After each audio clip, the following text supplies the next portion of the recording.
Okay. Testing, testing, testing. That looks like it's good. Just need some people in here.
How are you guys doing today?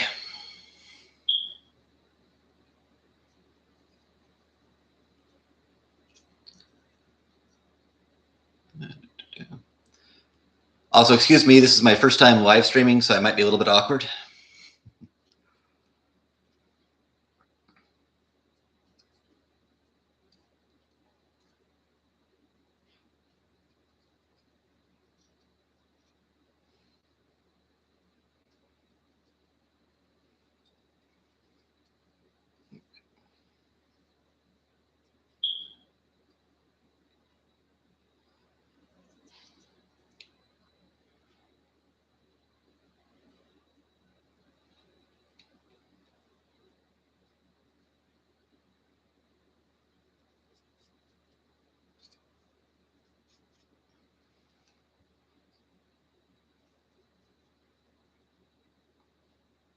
How's everyone doing?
Can you hear me, by the way? How's it going, Thomas? Can you hear me?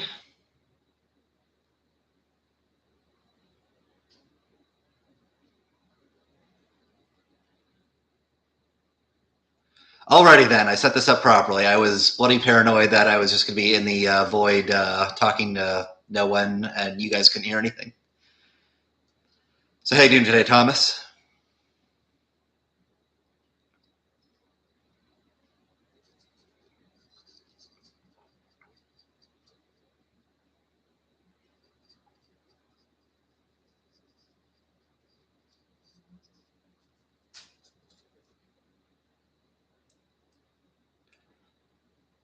Um, I have like a cheap $25 2K camera that I got because I'm like still doing odd jobs. So just showing you guys as I'm doing stuff.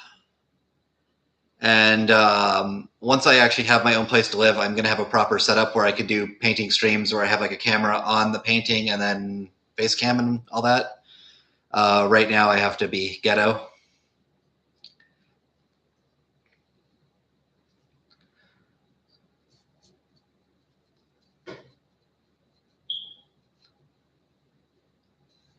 So it took me 3 hours this morning to paint the skin on every single Daughters of Khaine model. I like, oh no, that is way too long.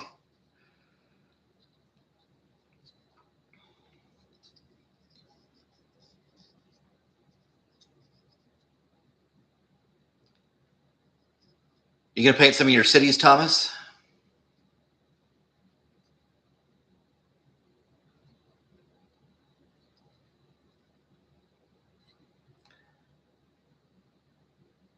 Into a.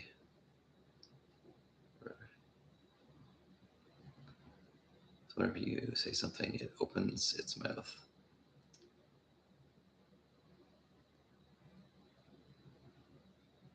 Ew, magic. Please tell me you bathed at least.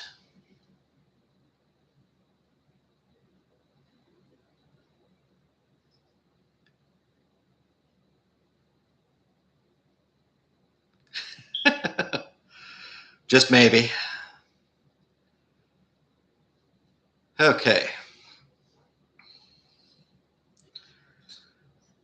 So Thomas, did I ever tell you how excited I was the fact that Daughters of Khaine actually went up in points? So my like 21 or 2200 points that I bought became 2600 points. So I actually have some variety now in my lists.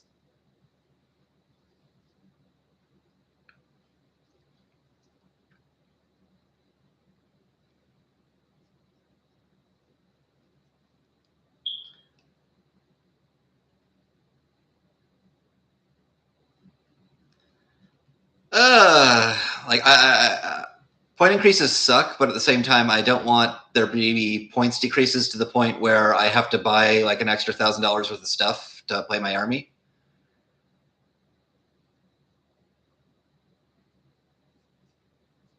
If they hover around the area where it's like units, paint them up for a tournament, that's not ideal. Yes, I could always buy more plastic crack, but that's not the point.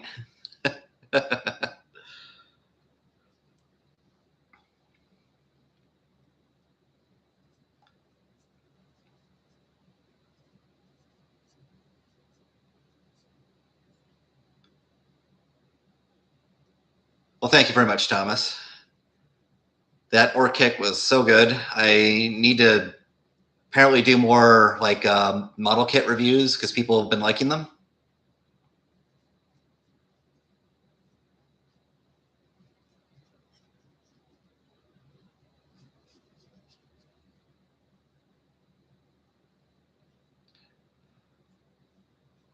I might actually do the Croxigor kit sooner than later.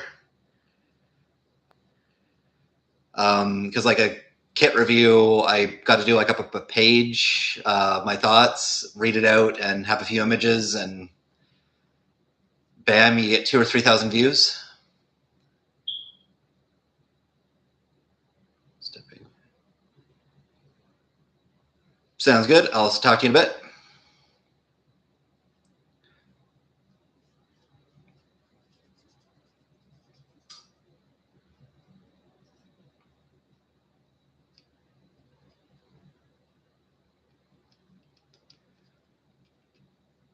Other person in the stream, how are you doing today?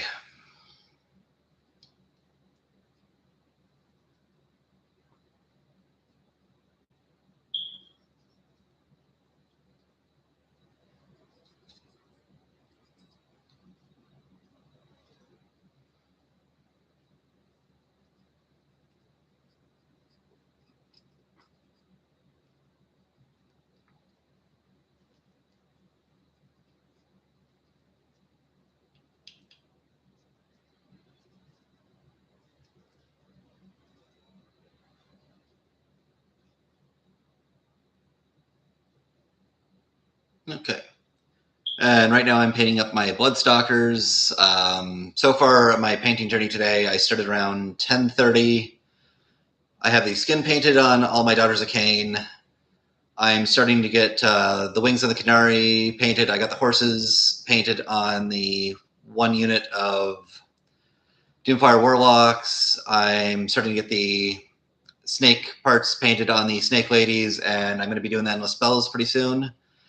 And then probably going to go to metals and cloths. And I still have to figure out what I'm going to do with their hair. I had an idea when I started this, but I'm very bad for when I'm painting. I kind of just go with the flow and what looks good, and I might redo some things later on. I don't know if anyone else paints like that or if everyone has a set plan in mind that they follow through with, because I cannot do that to save my life.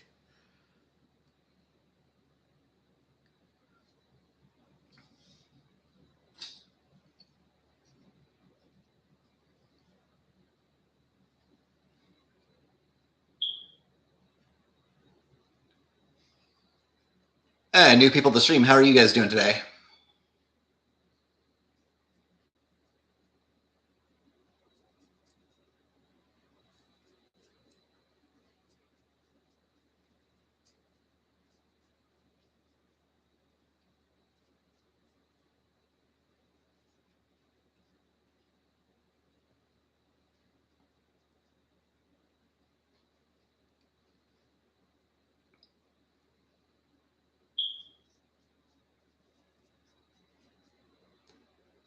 You guys have anything that you're doing hobby-wise this weekend?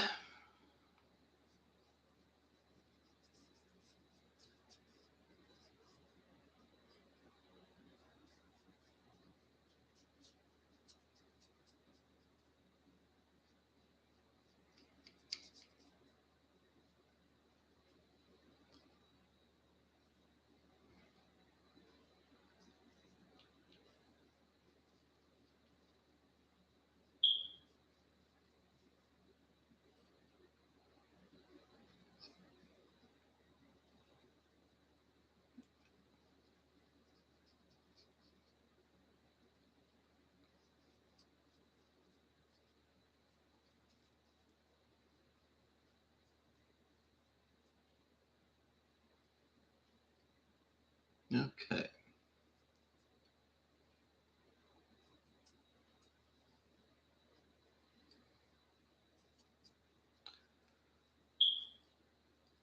So if you guys have any questions for me, want to say hi, anything like that, keep me talking.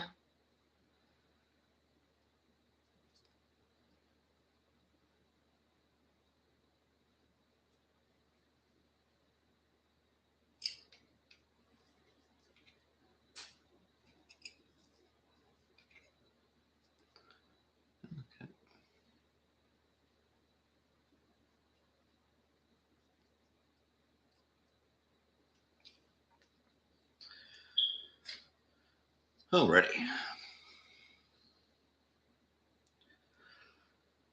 4 down, 6 to go.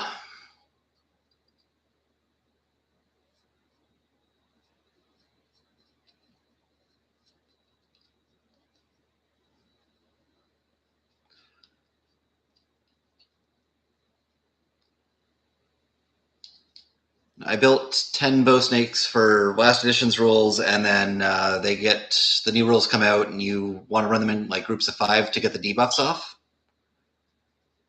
They're also 150 points for 5 models now, so a little bit more expensive.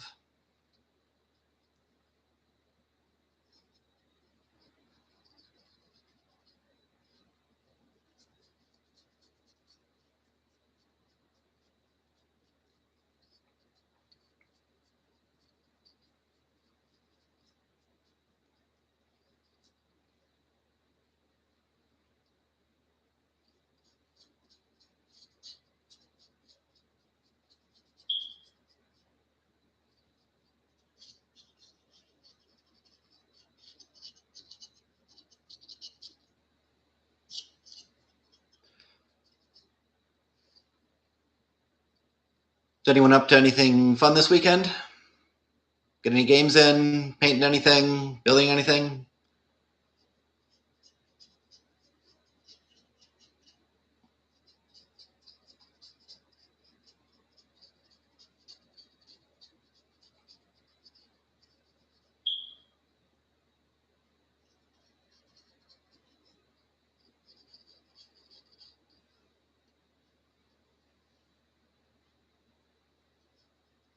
Oh, so you guys can hear me, right?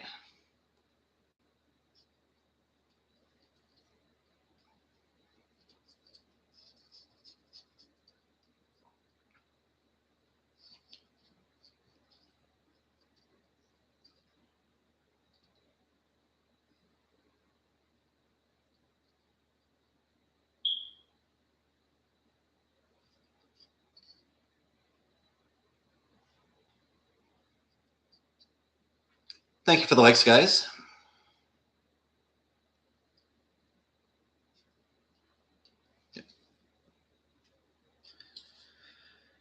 Five down.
How's everyone doing?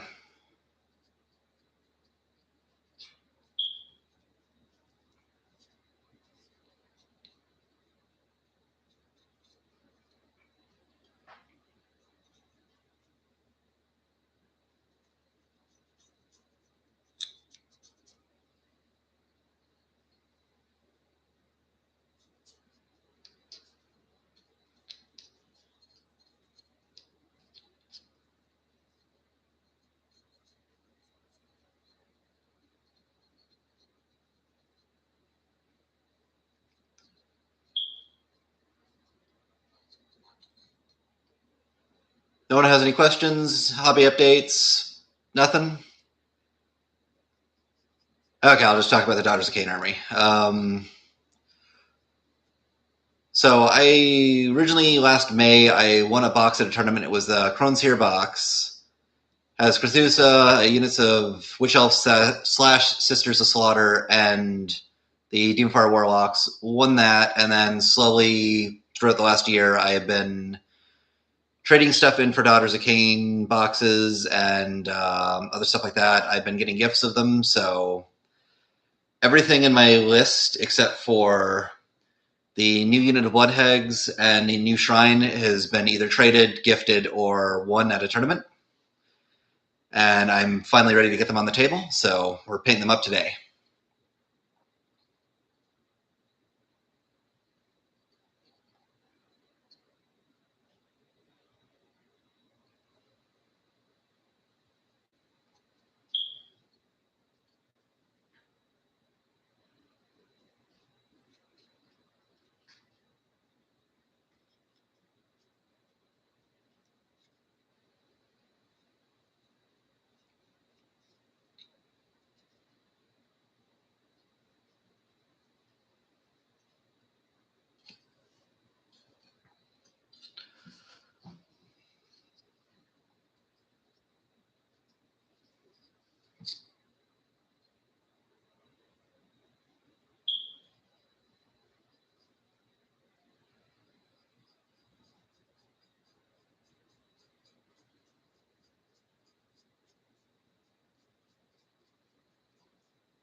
Oh, so anyone who's watching now, what armies do you guys play?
Okay, that is done. 3 more to go.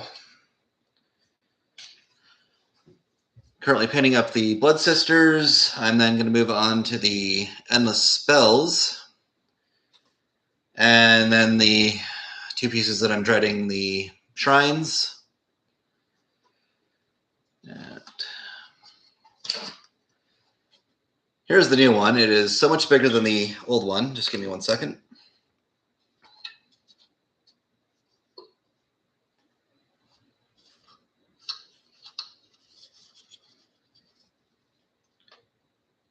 Like, noticeably bigger. And this thing doesn't feel like it's going to fall apart just by looking at it. This is so bloody flimsy.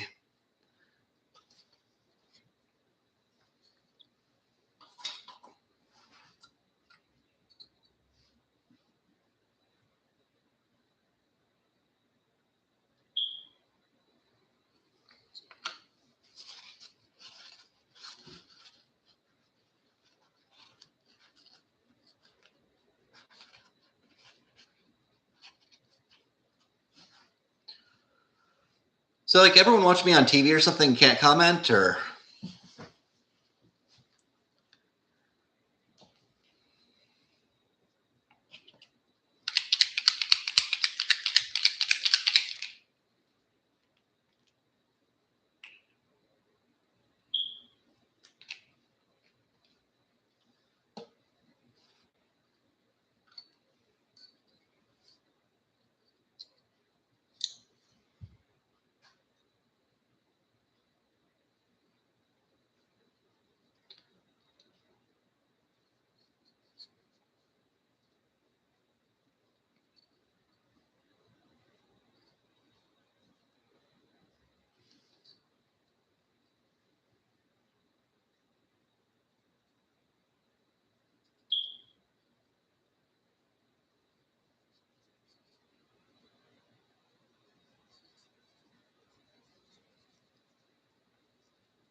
How's it going, new people to the stream?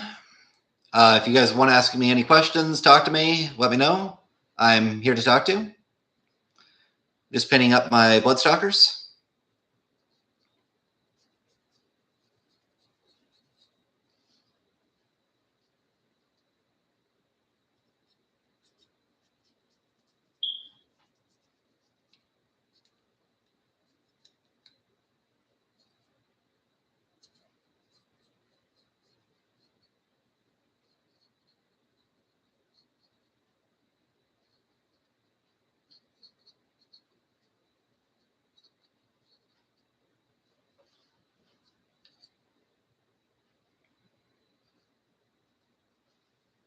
Hey.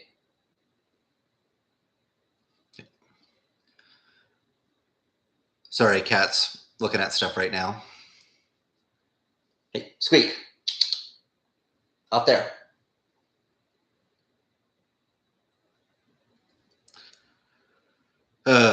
Also, currently, I'm house sitting for my friends. They have 2 cats and 2 dogs, so I'm expecting them to interfere at some point. How's everyone's weekend going?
Okay, that is.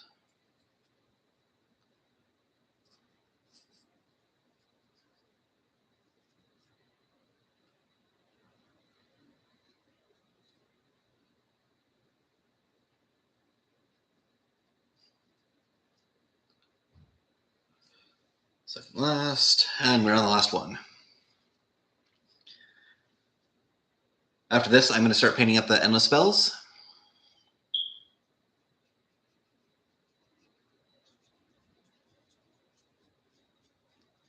And anyone new to the stream, how you guys doing today?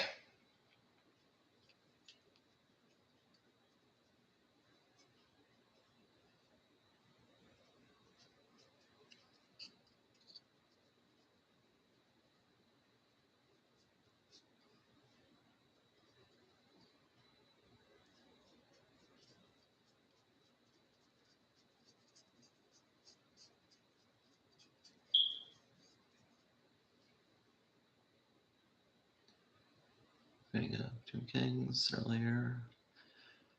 Great, was painting up Tomb Kings earlier, and the old words. Okay, nice. I really wanted to get that starter kit back in the day, but I had to pick between one of the two armies, and I've always wanted Bretonnians, so I went with them. How do the Tomb Kings paint up, by the way? Like, I know putting them together is a pain in the butt because they're the old skeleton models, but is painting them okay?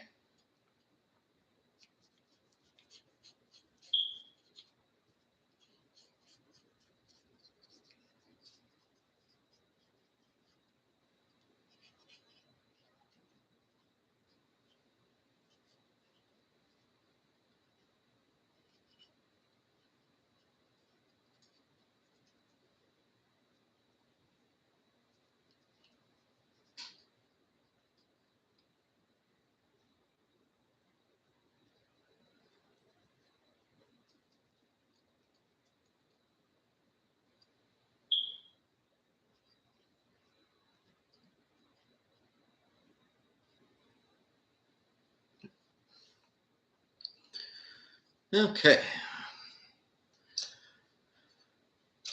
That step of the Bloodstalkers is done.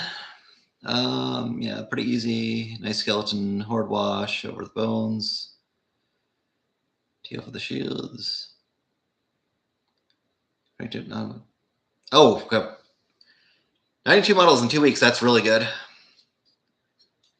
I'm attempting to do, I think 90 something models in the next 2 days. It's not going to be like professional paint job. I'm using like a lot of speed paints and all that, but I have a really bad tendency of buying armies that I like have an idea for, painting roughly 1/3 to half of it, and then the rest of the kind of stuff kind of sits there. So I'm setting a goal for myself. I'm going to paint the entire army in 2 days to a tabletop tournament ready standard where it looks good about 3 to 4 feet away.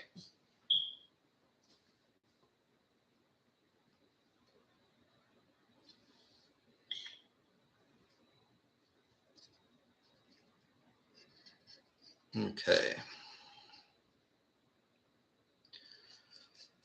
And starting with this guy, he looks easy to do.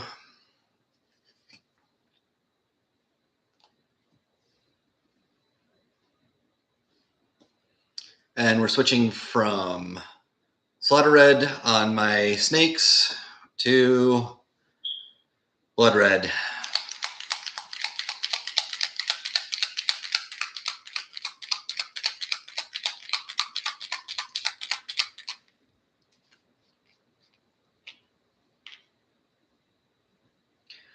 Just spent a few hours magnetizing my avatar for my blood. Nice. I have not magnetized anything in quite some time. As you can see, my avatar, I have him on foot, and I have the Medusa for the cauldron. I have her separated right now, though. And I'm eventually going to get another kit. I just really don't want to put another of these kits together anytime soon because the last one was such a pain in the ass.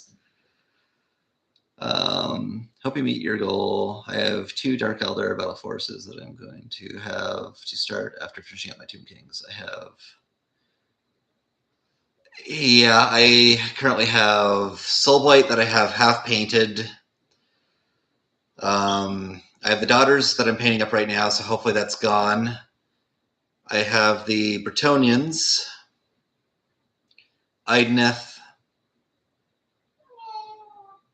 Yes, Whiskey. You have something too. Sorry, I have a cat meowing at me. I have the new cities that I bought to actually fill in and replace all the old stuff that I gave to my one friend. And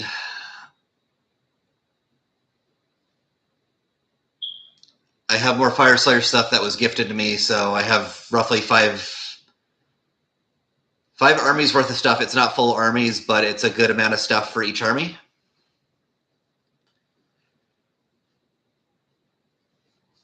Okay. I just found this aerodynamic hole in his foot because the biggest drill bit is so small. That sounds like a pain in the ass.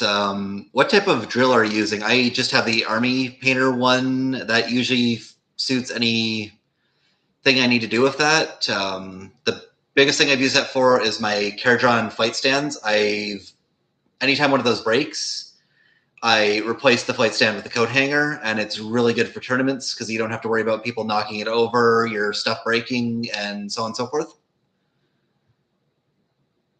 Okay, so yeah. It's super affordable compared to the GW one. Like, I think it's half the price, if not a little bit less. Like $15, $20 Canadian. I've had it for a couple of years. I don't remember the price, but I know the GW one is like 45 or 50 Canadian. Like, absolutely ridiculous for something that's right next to it on the shelf for like half the price.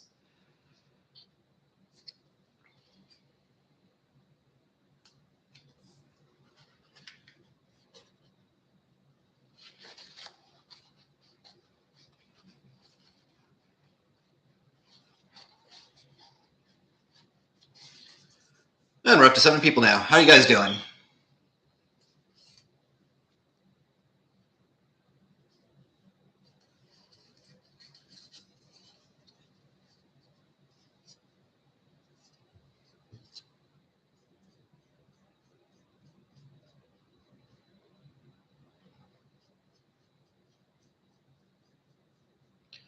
Think about getting to Age of Sigmar, starting the so it gets.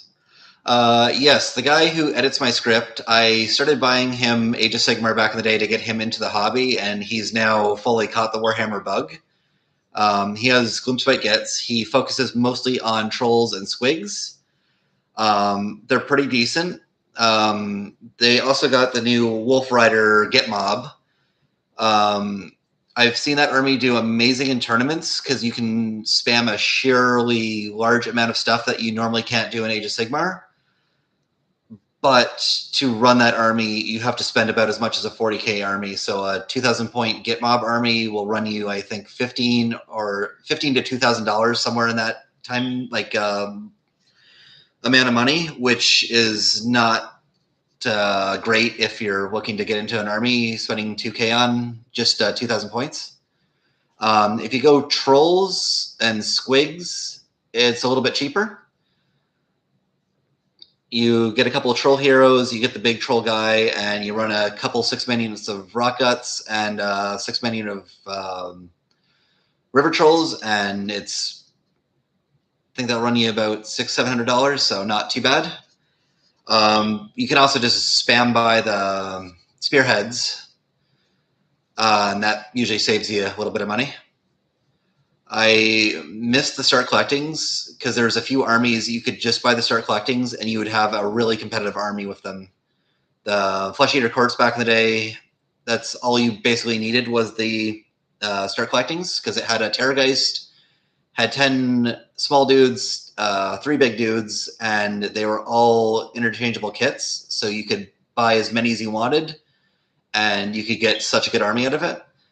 Fire Slayers, to an extent, was really good because it had a Megdroth and the Volkites. You'd want the Hearthguard, but with some conversion work, you could say they're Hearthguard because they look the exact same as the Volkites. I think the Sylvaneth one was also pretty good. And trying to think, there was a couple others that were decent. It's the ones that come to mind were the Fire Slayers and Flesh Eater Courts. Those were like the 2 best start collectings for just, you could spam buy them, and they were only $100 Canadian back in the day, so you could get a really good army for $400 to $500. That's not really the case anymore.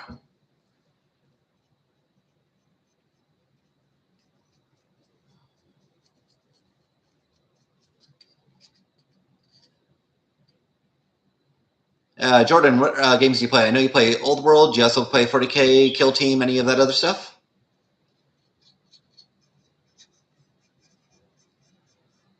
The Ogre Mod Tribe's version was nearly 1K points, which I'll have to look that up. I do know the Ogre Mod Tribe spearheads are insanely good value.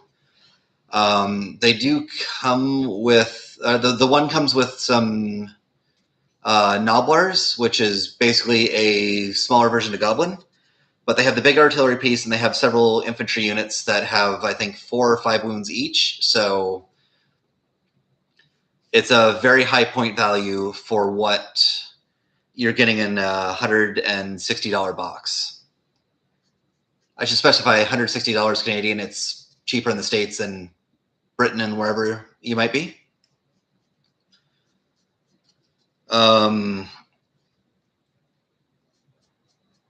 When I was down in the States this past time, I saw some people running like AdMech, and just seeing the amount of stuff that they have to have on the table to play a 2,000 point game compared to my Carriage on Overlords. Like I had 2 boats, 3 squads of infantry, and a few characters, and that was a 2K list. And then I'm looking at the 2K AdMech list, and it's like 4 or 5 times the amount of stuff. And I'm like, I asked the guy, I'm like, are you running like Apocalypse style game? And like, no, this is a 2K list. I'm like, oh my God.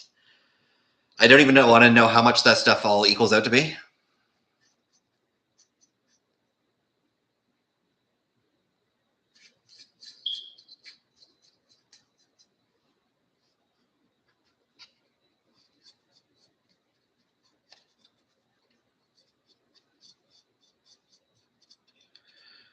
Okay.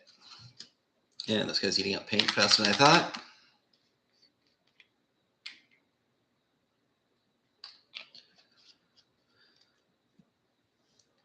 Jordan, what armies do you have for 40K? I had Orcs and Dark Elder back in the day. I got rid of them during COVID to make ends meet. I still have my Ultramarines, my Guard, and my Harlequins. 10 points across 5 armies. Dappled in Warcry. What to do? Kill Team. Can you just ignore Horse Heresy? Getting more into the old world. Really dig all. Warhammer as a whole is great. I don't play 40K as much as I used to. I started when it was the old style of rules. and that's what I really enjoyed about the game. I still enjoyed 8th to an extent, and got out in 9th. I just wasn't having a good time. I'm probably gonna hop back in one of these days. Like 11th might go good. I've been playing Age of Sigmar full time since 9th edition 40k though. I want to try Horus Heresy one day. I dabble in Lord of the Rings. I know how to play Blood Bowl. Age of Sigmar, I have 11 armies between all that. A lot of these armies aren't full armies. They're like spearheads or 1,000-point armies.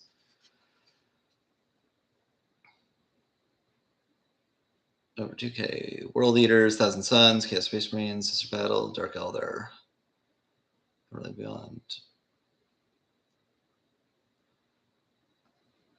Yeah.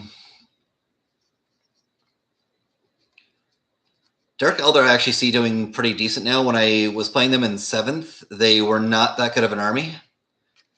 Does everything still wound on 4+ with the Venom rolls, or is that no longer a thing? And I'm just talking gibberish to you right now.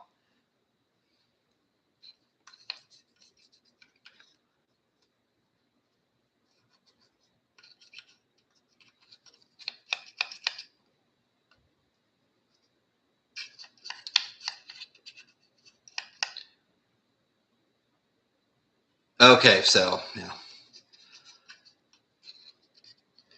I like the rule because I didn't have to really think too much on how I was wounding. It was just always a 4+, unless it was double the toughness of the shot, then you had to roll 6s. But they have anti-infantry, which I assume is basically... So does anti-infantry, is it like in Age of Sigmar where it gives you +1 to rend, or is anti-infantry in 40k wounds on 4s? Is that how that goes?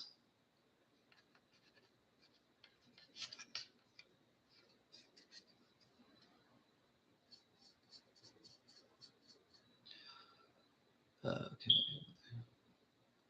Okay, wounds up on 4+. That's still decent, and if you're spamming a large amount of attacks, I think that's decent still. Like your 50% of what you're shooting gets through.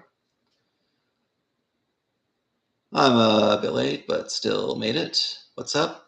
Nothing much. I'm painting up the endless spells right now. I'm trying to paint up all of my 2,600 points of Daughters of Khaine that I've accumulated over the last year through tournaments, gifts, and trading some old video games in for it.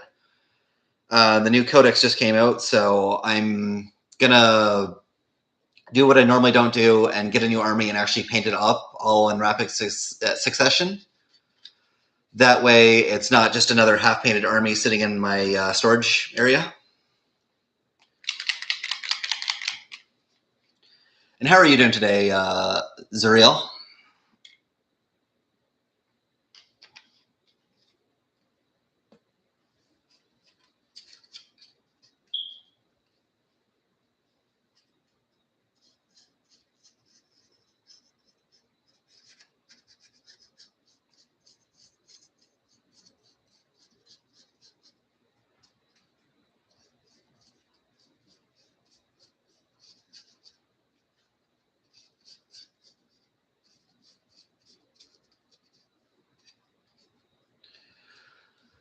Oh, so this thing looks so bloody cool. It was a pain in the ass to put together. I built the Gloomspite Get start endless spells right before. It took me all of 30 minutes, and then this took me 3 hours. It's only one of the 3 models in it. I'm doing fine. Just released everything released for Black Clouds last 4 days. It was mush, but it was worth it. Black Talons, is it the books, audiobooks, or are you watching the show as well? And it looks bloody cool. Yes, it does. And I'm using the Speed Paint Blood Red on it.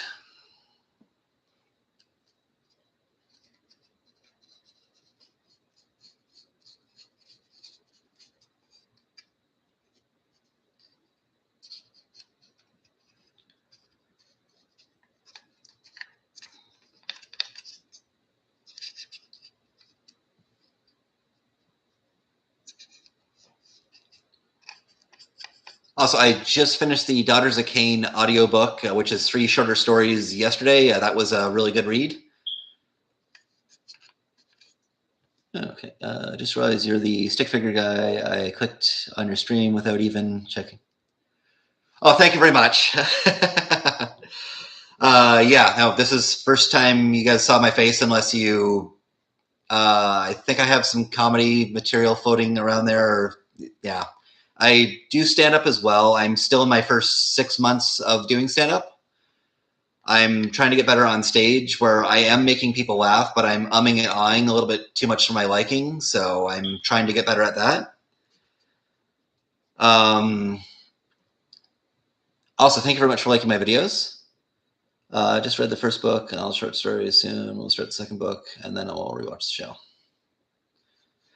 Nice, nice, nice. I'm trying to get through my current audiobook that I'm listening to is Starseer's Ruin. That's a really good listen, and from what I understand, talking to Lore Master Sotek talking about it, Warhammer Fantasy, they only ever did 2 Lizardman books, and they weren't particularly great for if you're a fan of the Lizardman. This one is so much better because you actually get Lizardman point of view characters, and they're good characters, plus the guy doing the narration. He's doing voices, and it adds the whole experience. Yeah, okay. Star Series Ruin, good book. I still have 4 hours left to go in it. So don't spoil anything, please.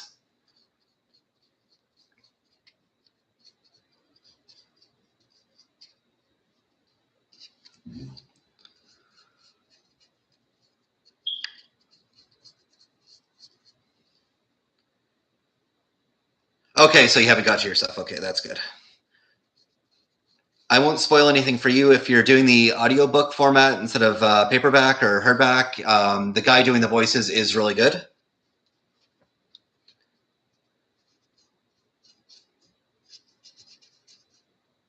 Also, if you want just throughout the book, the Skaven that they're facing is doing like religious sermons, and it's just every couple chapters, it's just a religious sermon of a clan pestilent Skaven just going ham at it. I have almost as many unread Warhammer books as I have in paid. Oh my god. Can't help my I'm the same way. Anytime I do have some paperback books. There's some stuff you can only get on hard copy. Anytime Audible or Black Library does a big sale, I buy up a bunch of books, and then it takes me forever to get through them, all while still getting my 1 credit a month. So I'm continuously buying books.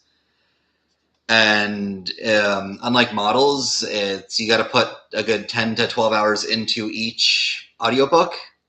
So it can take a while to get through everything.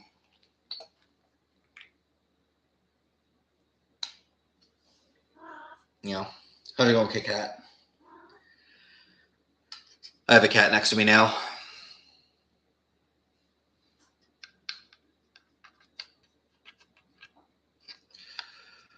Okay, this thing is a pain in the butt to paint.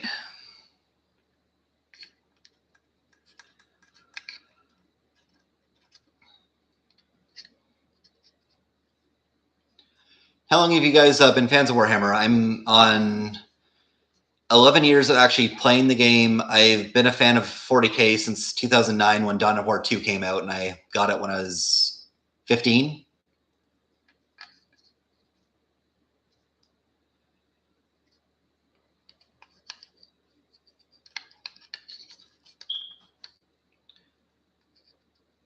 Okay, 11 years, yeah.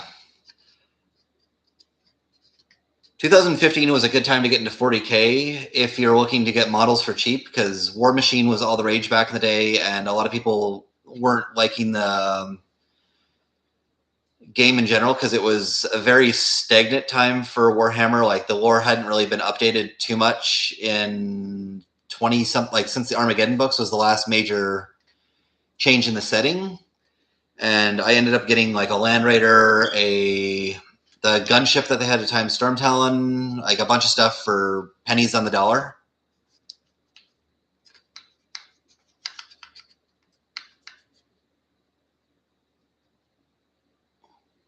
My friend has been a fan since I was a kid. he was a kid, and I recently got me into 2 years ago. Have a ton of surplus income and not a lot of hobbies. Trying to surplus income and not a lot of hobbies is good. That's basically how I started. When I had a good factory job when I was first starting out the hobby. My only other hobby next to Warhammer at the time was being a big wrestling fan, and that's relatively cheap. Like I didn't go to a whole lot of shows. I'm from Canada, so the options at the time would come into Toronto once per year, and tickets back then were also affordable, unlike they are now if you're a WWE fan. It's still somewhat affordable to be an AEW fan, but yeah, no, it was wrestling and Warhammer for the longest time, and ever since I got married and divorced, I haven't had the income that I did because I was switched to contract work where I could take a month off to go see my wife in the States. And now I'm kind of rethinking my life because I'm getting a divorce and my immigration isn't going through now and all that lovely stuff. So staying in Canada, rethinking my life. I'm trying to make YouTube work as a part of my income. And things have been going quite good for that in the last month or two. So I'm going to be putting a lot of my time and effort in the next month and a half to try and get YouTube up to a sustainable level where I can get a part-time job and still make 2 or 3 videos a week because you guys have been enjoying them. I've been getting a good amount of views, a lot of positive feedback, and very little negativity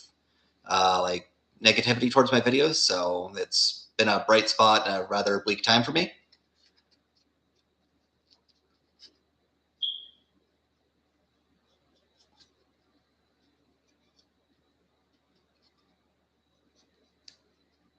Does your friend play Age of Sigmar as well, or is he just a 40k guy?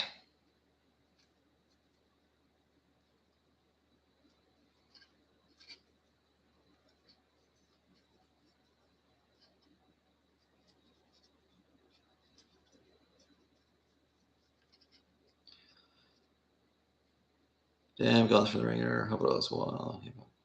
Oh, thank you very much. Yeah, this winter was not good. I was already going through mental health issues, and me and my now ex-wife were going on 3 years of a long distance relationship. Like I was going down there for 3 to 4 months of the year, like spaced out. It was just getting too much for her, and yeah, not ideal. Like I had my whole life planned out. I was supposed to be moving to the States hopefully soon, but the immigration is all messed up right now, so we could have been delayed for a third time. Just not good times. And then that was on top of me already having mental health issues. So YouTube has been a good therapeutic thing for me with all the positive feedback, and mentally it feels really good to get a video out and it get a lot of views for me. Like 2,000 or 3,000 views isn't a lot in the long run, but for me it's a lot, and getting a ton of people saying they like it and get people talking about the hobby, I really enjoy that. I need to get back into doing more war videos. My first videos I did were my poorly explained videos for Age of Sigmar, where I was drawing every single image for the video for the most part, and those videos took forever. I do want to get back into doing them. I was just getting kind of discouraged where I would put like 24 hours into a video and then it would get 400 views, and that was kind of heartbreaking, even though it was positively received. Putting all that time and effort into something, and I've been doing kind of more hobby discussion, history videos on the hobby because I've been with Age of Sigmar since the first week it came out. So those videos have been positively received, and I can put 4 or 5 hours into those videos, and they do even better than my lore videos that I was drawing every single thing for. Like I do want to still do those. I just need to have some if I'm getting ad money from those, I would feel a lot better about that, which I am starting to get some ad money trickling in now. It's not a lot, but it's something. Okay.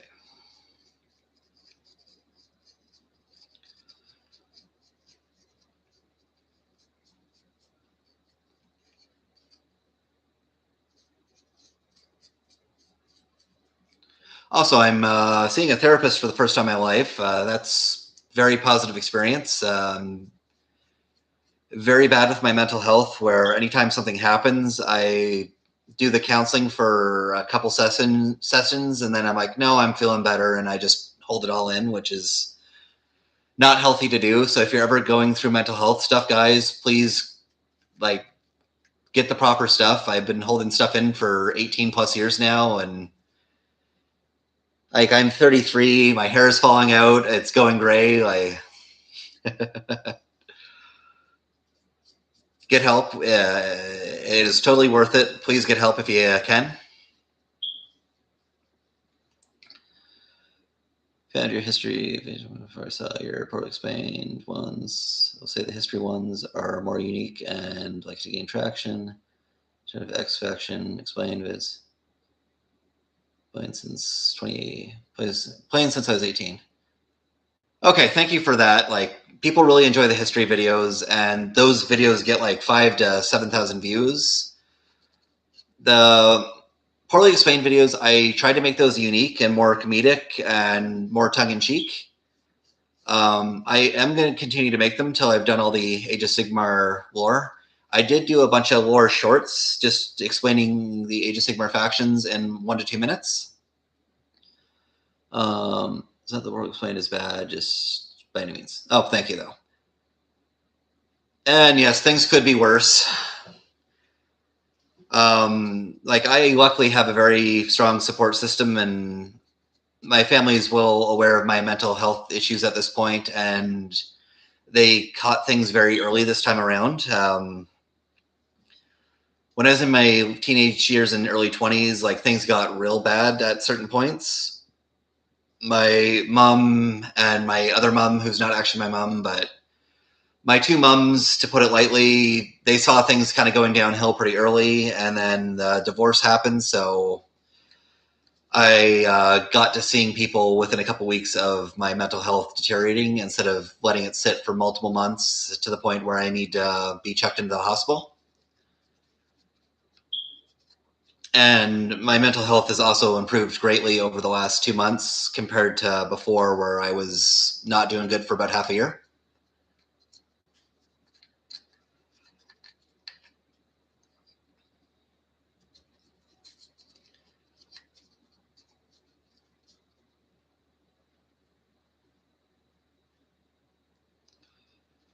I also do have the poorly explained Daughters of Khaine coming up pretty soon. I wanted to put that out in January or February, March, and then I heard the new book was coming out, so I'm like, I'll delay it.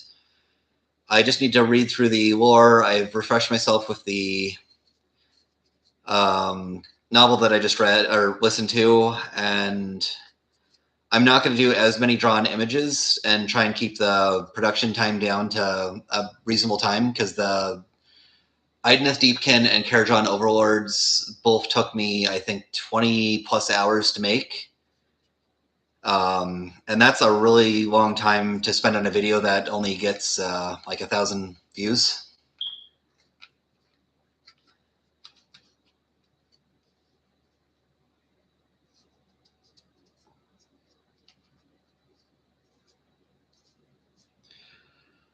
Okay.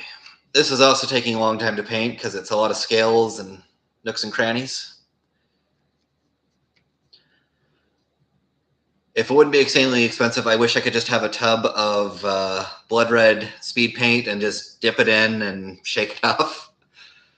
But this little thing is like $6. I don't want to afford a tub of that just to do a couple bottles. Okay.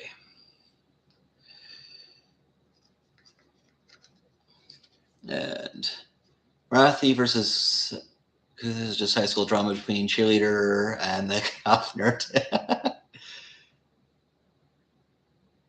Dipping in red, that's how you paint your blood letters. That's good idea. How many blood letters do you have? Not really super well. Daughters of Khaine are a very new version of Dark Elves from fantasy. So Marathi versus Krutha, that is very much how the thing is. I've been told in the new book, I still need to read the new book, that they've somewhat settled their differences, so they're not fully at war anymore, but they're still kind of two gossipy bitches to each other. Like, not gossipy bitches, but still being bitchy with each other. They're just not super hostile. Daughters of Khaine. So, to sum the lore up quickly, the old witch elves from Warhammer Fantasy, they were there still worshipping Khaine. Marathi saw them in the Age of Myth and is like, I can exploit these people. She started siphoning off their worship into her, and then at the end of second edition, she ended up sacrificing and doing a bunch of stuff to achieve godhood. So Marathi from Warhammer Fantasy is now a full-fledged god. She has this awesome big Medusa model, and it acts as two separate models. So there's Marathi Khaine, the little one, and there's the Shadow Queen, the big one. And Marathi is basically now ascended to Khaine while she still does the like deceiving the daughters, where she is now Khaine, and she says she's the reincarnation of Khaine. This new version of Khaine is female, Marathi. Krathusa, though, is the kind of the anti-Marathi, where she's like, no, Marathi's a pretender. Actual Khaine is not her. Fuck her. And yeah. Will never not be funny that Krathusa stabbed her eyes out with for no benefit, only to turned out to. Yeah, the GW's writing process a lot of the time is hilarious, where they'll set stuff up and then they'll go nowhere with it.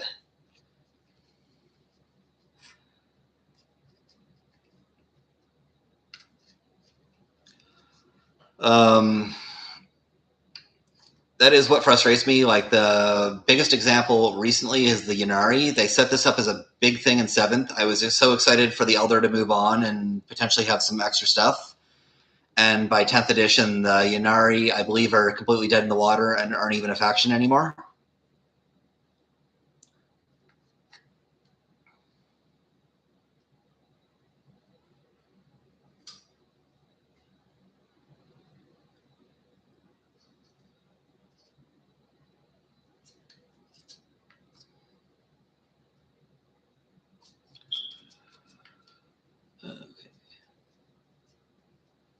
It's pretty similar to the old Dark Elf Society with blood sacrifices, however, bit scale back. Yes. So I'm not too well versed in the old Dark Elf fantasy lore. Like, I know the gist of it. I was told that there was a limited number of witch elves, like 500 to 1,000, and they would have basically the purge every year to half a year, where they'd go around Dark Elf towns and just murder people, and people would like lock up the doors and defend their homes.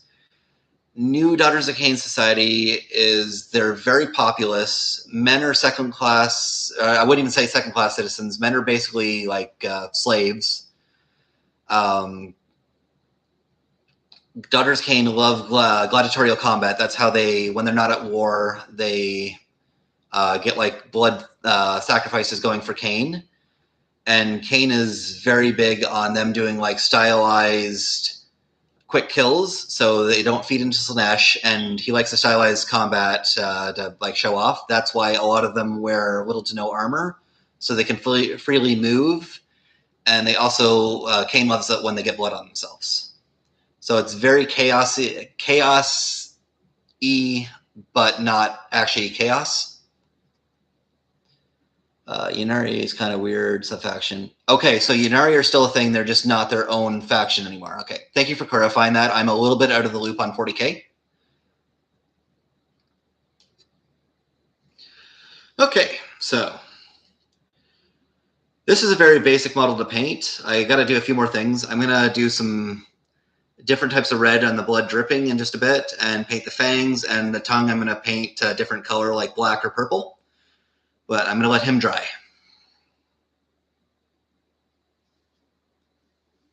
I didn't miss any other things. No, okay.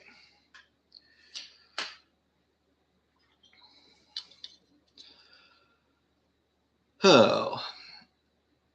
Does anyone have any other hobby stuff going on? Have you played any games lately? I did my first Daughters of Khaine game ever last Saturday.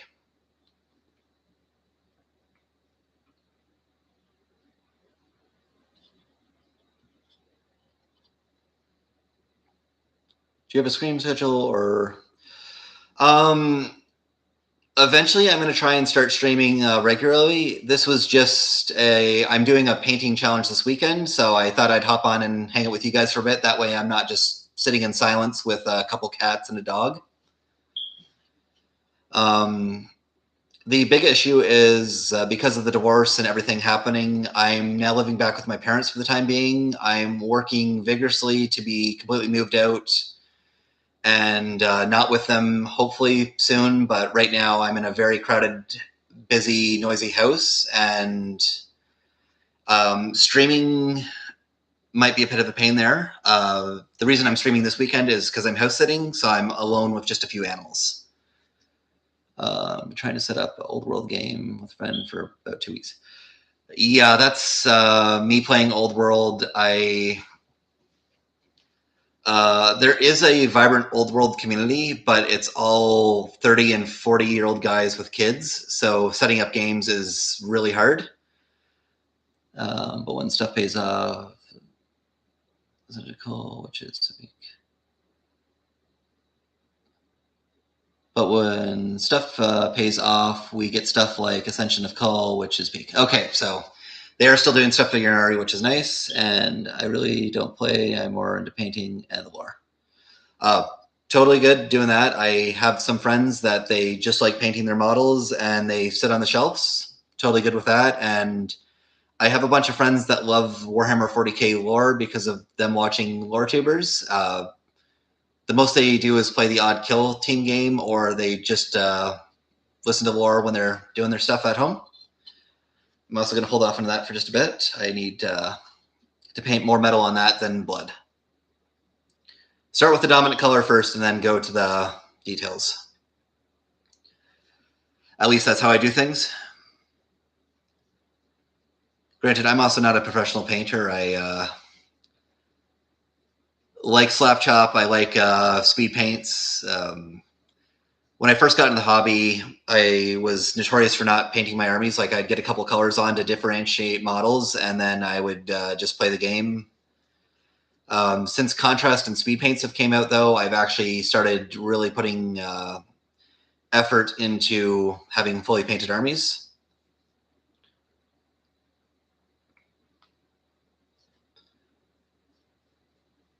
My Karajan Overlords is consistently my most painted army, but then I keep getting stuff from people who like the look of the models, and then they don't actually want to play the army, so they end up getting rid of the models for cheap to me. So at this point, I think I have a grand total of 45 like old school Balloon Boys, Skywardens, and Engine Riggers, even though you only need maybe 12 for a list at this point. And I have 20 of the new Balloon Boys, 10 Harpoon Crew, and 10 Salvengers, which are the melee blender unit.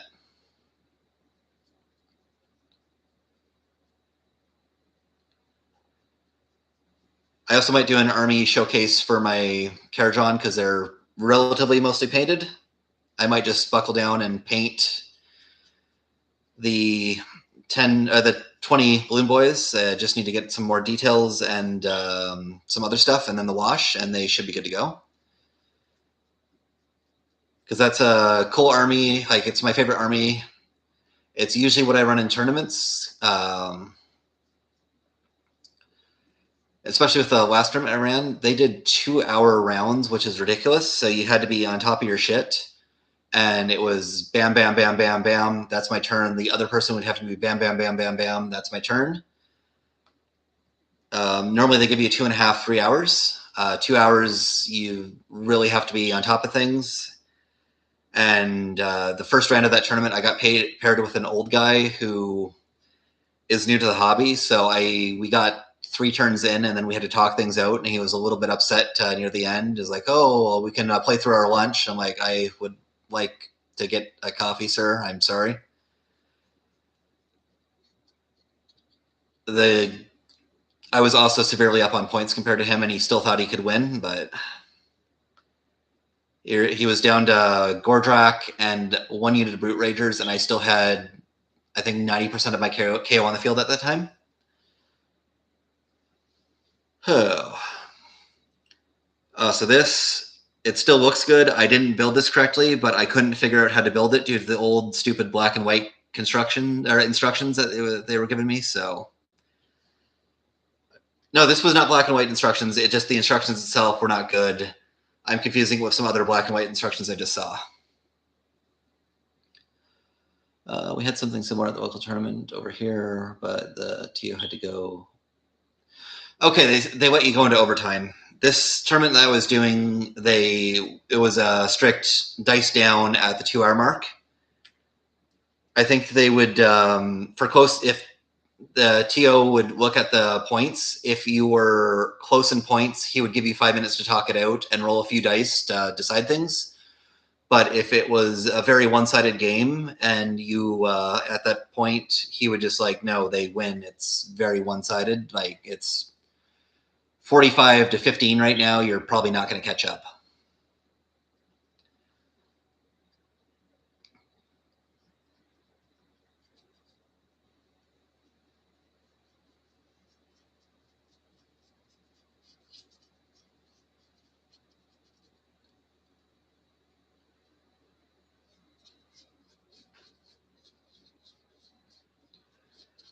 Any of you guys excited for 11th edition coming out? I'm liking some of the new models that they're showing off. I might hop in for a game or two.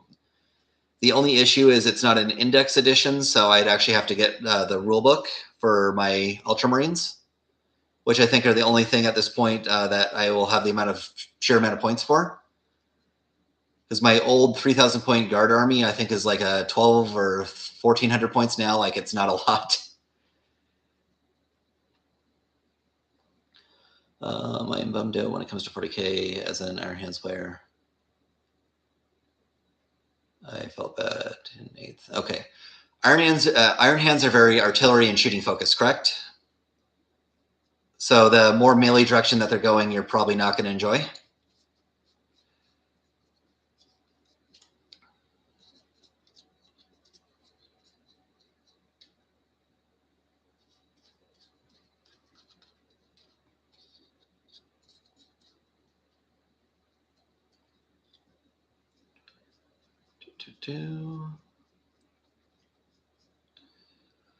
Yeah, Iron Hands, get our vehicles, and okay, so yeah, makes sense. We're also, you're supposed to be getting Perturabo pretty soon, according to all the hints that they've been laying.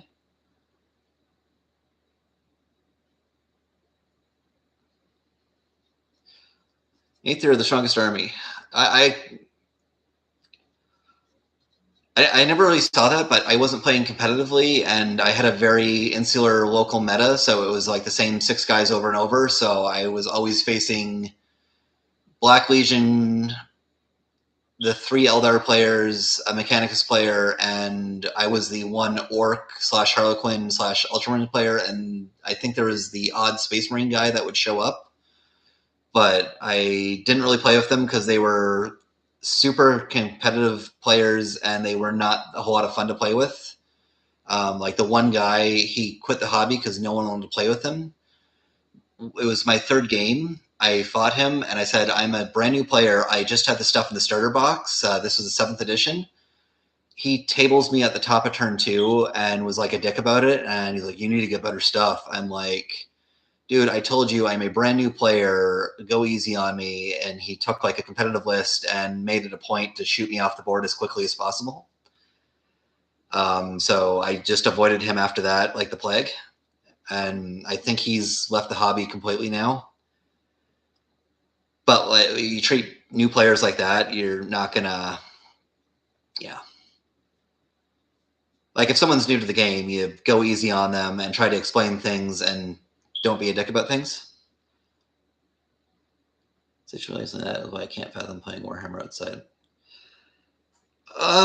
Yeah. So, Jordan, if you're playing Age of Sigmar, I find just about everywhere you go, the Age of Sigmar community is very chill and laid back and are very accepting of new players. But we also had to deal with an edition and a half of struggling to find games. So I find most people who have been in Age of Sigmar for quite a while, we are very welcoming to new players and very accepting and trying to get people to like help learn. The big joke is we refer to ourselves as Dad Warhammer. Competitive Warhammer is one step above competitive D. Yeah. I do play a lot of events for Age of Sigmar, but it is still very laid back. Like even the Team Canada people, when I go to Toronto to play, they're still very laid back about things. They are competitive, but they're very friendly. They'll explain things to you. Jordan from Season of War, I know him personally. He's a great guy. Go watch his channel if you like bat reps. It's very highly edited ones as well. So if you don't have a lot of time, you can watch a video in like half an hour.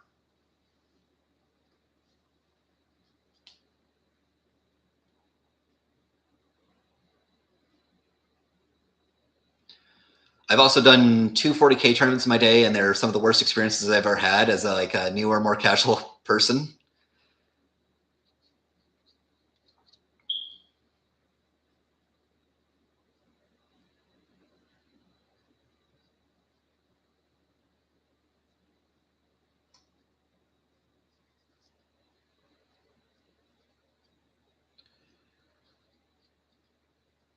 Okay, I think that's it for blood. I'm gonna stop painting blood for a while because I've now done 20 snake ladies, their snake bases in a row. I've done the giant blood snake, and I've done this. So let's paint some metallics for a bit so I don't go crazy.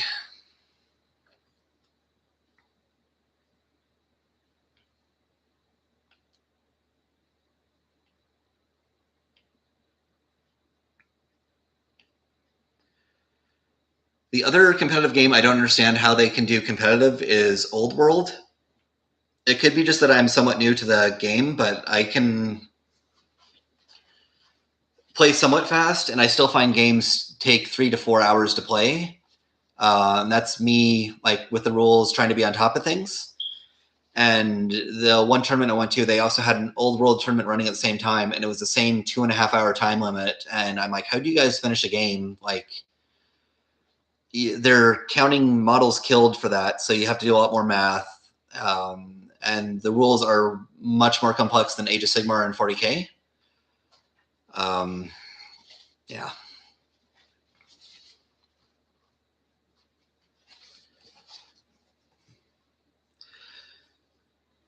Wish Warcry was big. I wish Warcry was bigger too. I've only played a couple games. I still need to get the hang of the rules. The big issue is there's not a big Warcry community where I'm from. Like I'm in the Bay of Quinte area, so it's about 100,000 people split between two cities and a bunch of small towns. And we have one local game store between the two cities now because the one closed down. And anywhere that sells Warhammer also doesn't have area for gaming. And we have a very small Lord of the Rings community. It's like 4 people. We have a large 40K community of, I think, 30 or 40 people. And we have a tournament that runs at our local game store that's always jam-packed. It's 24 people every month. And we have a solid Age of Sigmar competitive community that goes elsewhere. It's 4 people, and we're hoping to get a couple more soon. There is also more Age of Sigmar players. They're just very casual. It's me and my friend group go to events all the time. We don't play video games that much. Like Warhammer's our thing. GW, Warcry and Underworlds cannibalized. Yes, they did. Underworlds is still sticking around. I don't know of anyone that plays Underworlds. I tried to play it back in the day. I didn't really care for it. I prefer like Age of Sigmar, and now that Spearhead's a thing, I've been playing a lot of that. GW think is to get rid of their Warcry because some of the new Spearheads have Warcries. Yeah, that's the new Spearhead model. is anytime I see a new Spearhead box, I'm like, okay, it's going to get a Warcry, and 9 times out of 10 it does. The new Daughters of Khaine one that I need to get has the Warcry band in it, and I do need to get that for the Daughters because it has the teleporting ability. The one game I played, I don't think I need the teleporting that badly because the Doomfire Warlocks, they move 14 inches and the Canare move 12. So if a well-priced run, you can potentially get where you need to go with the teleport. It would be helpful to have, though, just having a backfield teleport ability to take a objective that they have stuff in front of. But also, that new Nurgle Spearhead, it is hot garbage. It's 2 units of Nurglings, the Nurgle Warcry warband, the one character, and a Beast of Nurgle, and it does not play well at all. Nothing has reinforcements, and it just doesn't kill anything. Like, you are hoping to do chip mortal wound damage the entire game of Spearhead, and you just go nowhere with it. Rumors say both Warcry and Underworlds are getting merged in one game. That's sad for the fans of those games completely, but at the same time, if they can kind of keep the spirit of both games alive, I think that would be good. That way they're not having to compete with each other. That's just, never really looked into Underworlds. Underworlds, from what I played back when it was the pre-COVID release, it had the Beast of Chaos warband and the Goat Wood Elf warband. I saw it and I'm like, those look cool. I'll get those. It's kind of a mix of competitive card games mixed with Warhammer on a board game. I never really cared for it too much, but I know a lot of people that really like it. It's just they're all on the internet and not locally. So if I had some people to play with back in the day, I probably would have liked it more. This is just me trying to force my friends who don't want to play into something. And that's really hard to get into a game when the other people don't really want to play it. I wish first edition Warcry band stuck around. Yeah, I ended up selling my first edition Warcry warbands because I got rid of my Slaves to Darkness army, which wasn't really an army. It was a few units I had plus the warbands. Apparently there's a big Warcry community in Hamilton, Ontario, and that's the guy who bought them for me. Was visiting my city and said, oh, I can't get these anymore. I'm going to buy them. I don't know if there's still rules for them or not, but he was so happy to actually see those warbands because they hadn't been selling them for a while. And they are very cool. The Iron Golems, I love the look of that. Plus, they had the little precursor to the Chaos Dwarf. They had a little Chaos Dwarf Iron Golem, and I love that little guy. Okay. So we're going to paint up the Heart of Khaine now. This is mostly metallics with some blood, so I'm going to try and dry brush some stuff on there. Actually, I might do speed paint, and then I will start dry brushing brass and stuff on there after. So we are going to go with...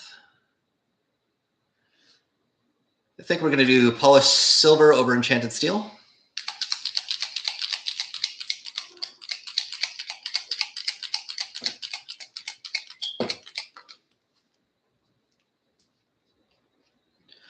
Also, thank you very much for joining me on this Saturday night, keeping me company. I don't know about you, just sitting in a room alone after a while gets a little bit monotonous. You can only listen to so much music and audiobooks before like not talking to somebody. You get a little bit crazy.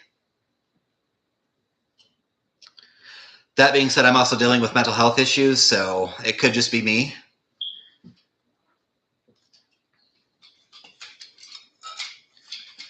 Okay. Just smash the brushes. Me and friends sometimes have paint days, go out to paint for 8 hours. Always a good time. I do that too. Okay, on occasion. The issue with my local game store, it's gotten so busy since the other one closed down. So a lot of the time, if I just want to go and paint, I have to sit next to the Magic players, and the Magic and Yu-Gi-Oh communities in my local town. Their hygiene is abysmal, and I really don't want to sit next to them for long periods of time. Slash, some of them can be quite unpleasant, where they're like, "Oh, Warhammer, that's so expensive. Why don't you play Yu-Gi-Oh or Magic?" And I'm like, I bathe. I don't think I really belong with you guys. I'm sorry. um, I do have paint days occasionally at my friend's house. His wife paints all his stuff up, so I'll just go hang out with him and his wife. We'll have dinner, paint, listen to some classic rock because that's what he listens to. So it's all 60s and 70s stuff. I annoy him by saying like, "Oh, we can listen to some 80s and 90s and early 2000s stuff now. That's classic rock." I'm too done after the day, so I won't go out. Totally good. I say I'm an introvert, but I low key am an extrovert. I just don't like certain people, so I'll tell other people I'm a introvert, so I don't have to hang out. Um, but I totally get those days where you've done enough and you just don't want to talk to anyone.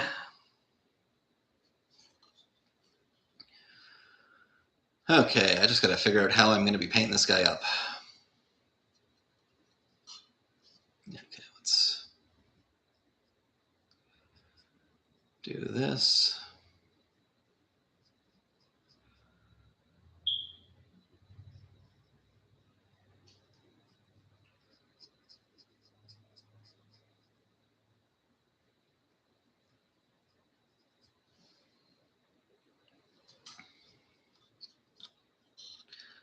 Oh, so did I miss any comments there before?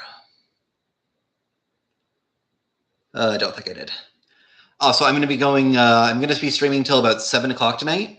Just a heads up, guys. So feel free to hang out for the next couple hours. And unlike the other Warhammer players, a lot of the time, people at my local audience aren't bad people. They just don't click with them. Yeah, I get that as well. The Magic guys aren't bad. They're just they're very much the shareable Magic player, where they're very socially awkward and they're trying to converse, but they kind of come off as a little bit rude when they're talking. If you understand what I'm saying. And it's also the hygiene thing is big with me, but like I was raised in such a way where both my mom and dad were clean freaks, so you bathe at least once a day, and if you go work a hot, sweaty job, you get home and hop in the shower because that's just how I was raised. So I usually end up showering once or twice a day. Like if I'm on a dirty job site doing construction work or painting, I usually tend to have a quick shower after work just to get the paint and gunk and sweat off.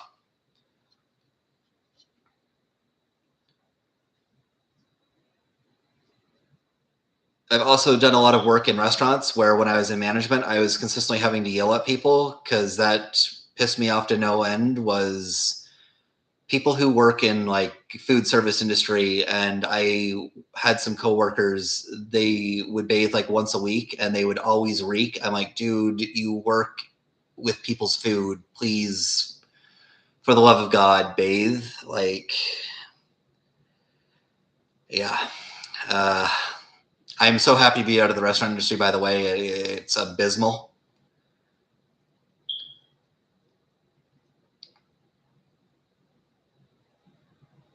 Have any of you guys worked in restaurants?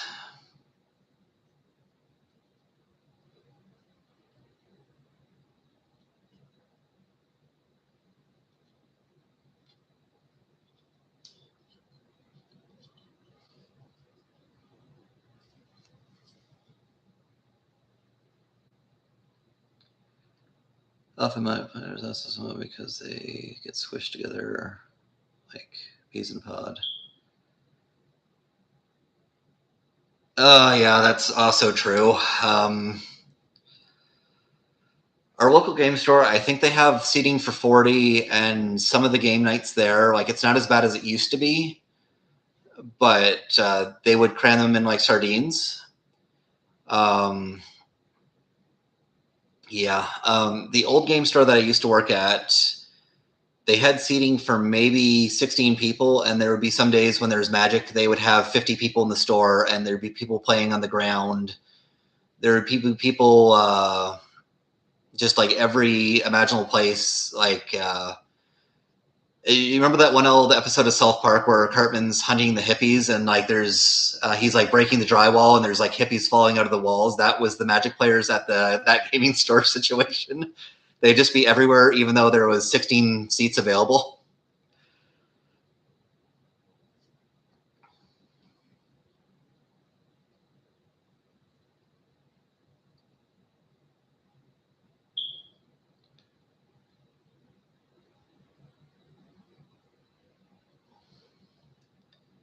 I had to imagine that one famous picture of Counter-Strike player that was. Yeah, that was very much of ceiling. If like we could have got people taped to the ceiling to play Magic at the store, I think they would have.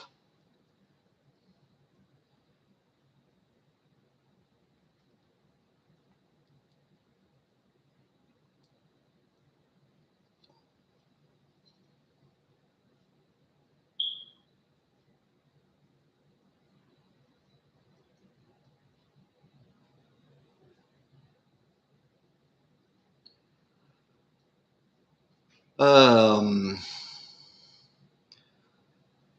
I'm also excited for the new edition of. This is going back a bit. I'm excited for the new edition of Warhammer 11th edition 40k, because a lot of the old Age of Sigmar players that dropped AOS year and a half ago because they didn't care for fourth too much are now looking to give fourth a second chance, because they play like Tau and stuff like that in 40k and other shooting armies, and they are now going to give AOS a second chance because it's getting a little bit more complex with the new codexes or the battle tomes coming out.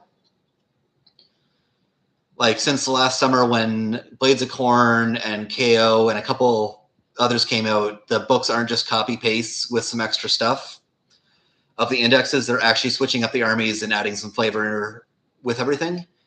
And the new Daughters of Khaine is also a big shakeup from the index.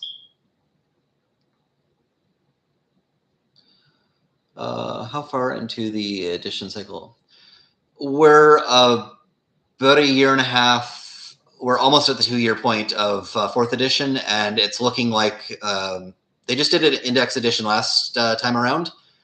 So I'm hoping it's just a continuation, and all the books that are valid now will be valid into 5th edition. I know they're also talking about the big war shakeup. I don't think in this economy, with how everything's going,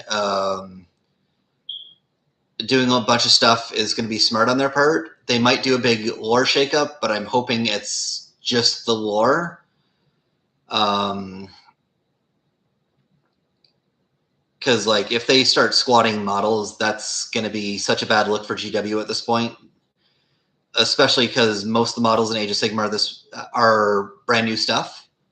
Like the most I could see them doing is getting rid of the current ogres to have brand new ogres, or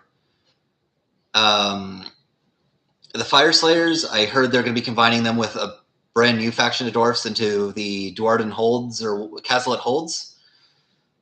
I'm sad that they'll potentially get rid of some Fire Slayer stuff. This is all rumors, by the way. Don't quote this as like I'm saying this. This is all rumors. The Fire Slayers, it sucks that they might get rid of like the Volkite kit and a couple of the characters, but at the same time, it's Fire Slayers, so you can easily pass them off as other Fire Slayers. Many rumors are quite yes, they are quite schizophrenic, and that I did do the video on that. I tried to be very much. This is just rumors. Take everything with a grain of salt, and I went over everything. Like I'm hoping it's not true, because AOS in the last couple editions has got a good foothold, and the lore has gotten so much better than it was in first. And like there's characters I'm invested in now, like Drecky Flint. I want to see where he's going. His books are really good. You have Callus and Toll. You have the characters and the factions themselves. according to the rumors, we get 5 different armies in the starting box alone, as well as 5 different. Yeah, 5 armies in a starting box. I don't think that would be feasible in any sense, unless they want to make the box $800, which I don't know about you. I don't just have $800 laying around for Warhammer. Like most of my armies, I buy piece by piece, or if there's a Battle Force box, or I will pick up a couple of spearheads. But I just don't have $800 to buy 5 armies in a starter box. That's what that message says. You mentioned my boys, Callus and Tull. Yes, it is very good. I need to read their book. I had their one book. I had difficulty listening to it back in the day. I just didn't vibe with the narrator. I might actually just buy the physical books. I watched their one episode of Hammer and Bolter or something like that. But their models, I was running their Regiment Renown so much at the start of 4th because it added some flavor to my KO army. And Caradron, at the start of this edition, we sucked at board control, and they are the perfect board control piece where you can pop them on objective, and it's really hard to take them off there. And if you wanted to deal with wizards, they are also a good anti-wizard piece. I remember the first tournament in 4th, I ended up shooting Archeon the Everchosen off the field at the bottom of turn 1, and my opponent just had this look on his face. I was like, oh, well, that's game.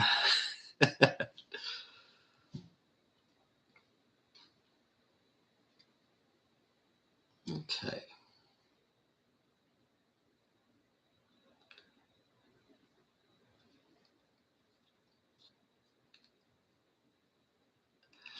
Yes, he in that one game he was the Never Chosen, and I haven't actually seen him on the table since.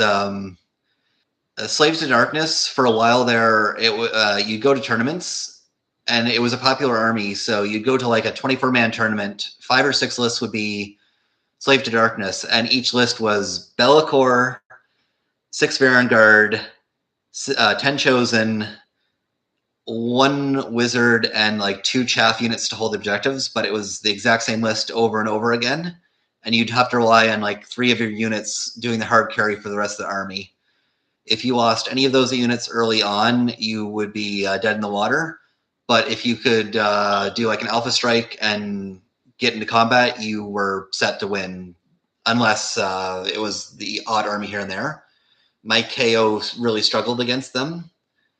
My one game, I ended up winning, but I had a frigate with 2 wounds.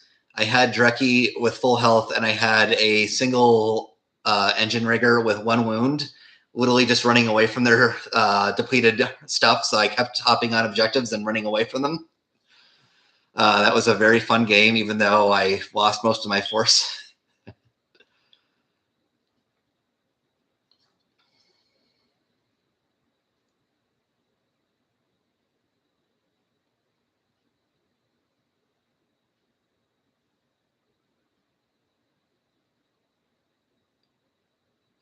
Okay. So do the steel there. I think that's good. Oh, no. Make that.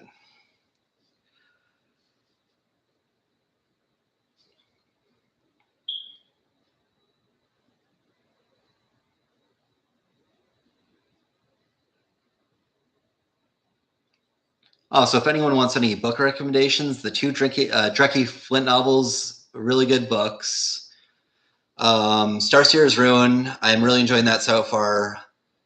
The Daughters of Khaine book, excuse me, I'm going to look at my phone and I'll read some stuff off to you guys. If you're looking for Age of Sigmar books to either read or listen to.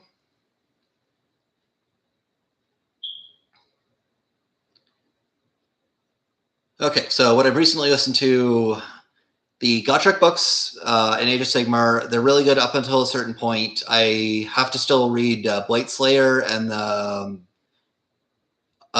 Vermin Slayer, whatever. They have different offers, and I've heard mixed things, so I have to still do that. Hamilcar, Champion of the Gods, amazing book. Give that a listen to. The Covens of Blood from Daughters of Khaine, I really enjoyed that. Is a good look into Daughters of Khaine society. It's 3 separate books in one, and they all converge at the end. Star Series Rune, like I said, was good. The Kragnos Avatar of Destruction book I enjoyed. He's not in it as much as I'd like, but it's a good look into a Dawnbringer Crusade and what they're going through. And it's also the fight between the Reclaimed and the Azerborn, because there's a big schism between, well, not big schism, but they don't really get along too well. The one looks down upon the other and vice versa. Dark Oath was a good book. Gunnar Brand's awesome. And what else have I read recently? I'm also going through all the old Gotrek and Felix books from fantasy, and those are, in my opinion, the best books GW has put out for Warhammer in general in terms of characters. Like, I get lost in those books. The narration is so good. The characters in those books are so good. And I like a lot of 40K books, like Eisenhorn, Ghost books. I enjoyed it's the female guardsman who's rising through the ranks in each book. I really enjoyed her novels. They're not the best novels, but I still enjoyed them. What else is going on? Black Talon nearly made me cry. That's on my read list, so don't spoil that. I really like Neve. And the Nestor novel was pretty cool. That is also on my list. Like I said, I bought like 20-something books recently for like $3 or $4 a piece. So I have a million books to listen to right now. And they're all 10 to 12 hours. So it's a lot of time going to be spent listening to books.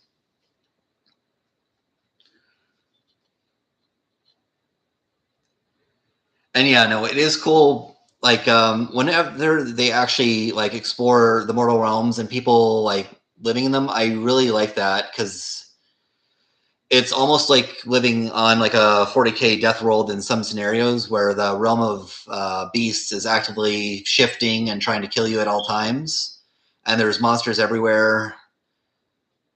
The realm of fire kind of being like sub-Saharan Africa in parts, like it's like our world. It's just beyond hot.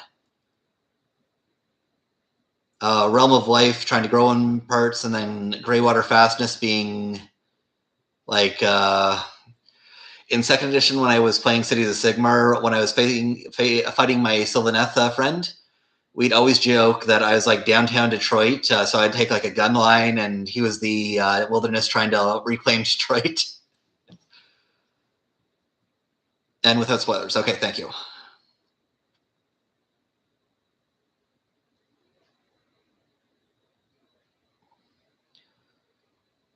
Baker 34, Scribe 58. See.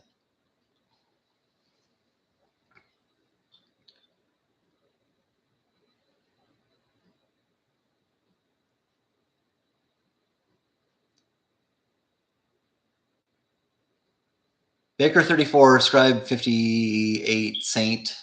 Don't worry. Okay. Give me a second. I'm going to take a picture of that, so when I actually get to that book, I'm going to reference that.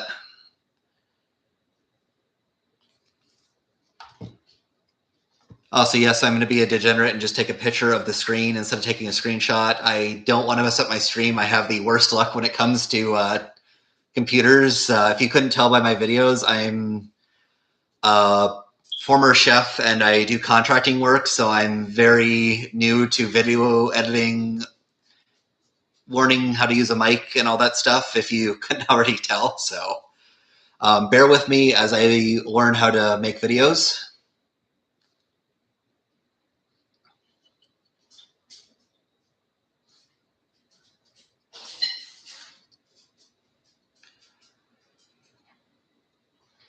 And my friend's 18-year-old dog just walked in the room, which is a bit of a sad affair. We have a Deadpool going with him right now. Not trying to get political. It's we have bets on Trump, Biden, and 18-year-old dog Dexter, which in a way, all three of those people are like an 18-year-old dog at this point.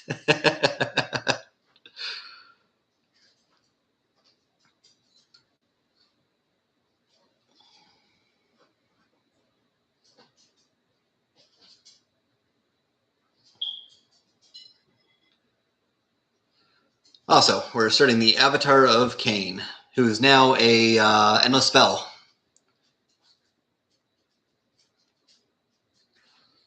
Which hopefully actually means he'll get some play in the game now, because he's been a part of the Daughters of Khaine army since first or second edition, and I've never seen him on the tabletop in any Daughters of Khaine army.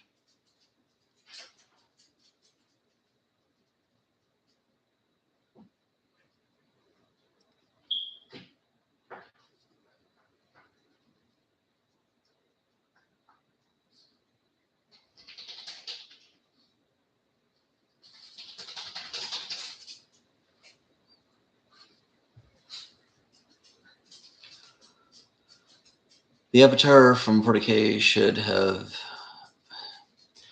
Yeah, that would have been a good replacement. Like, I always thought I hated this model, but he's supposed to be a statue that gets animated when like enough rituals and blood are spilt. And I like that about him. And the model does look good. It's just if you want the more animated, like that, he does look very static because it's supposed to be a statue that's coming to life. But that new Avatar of Khaine model looks so much better than this by comparison. But this is also comes from a kit that has 4 different models in it.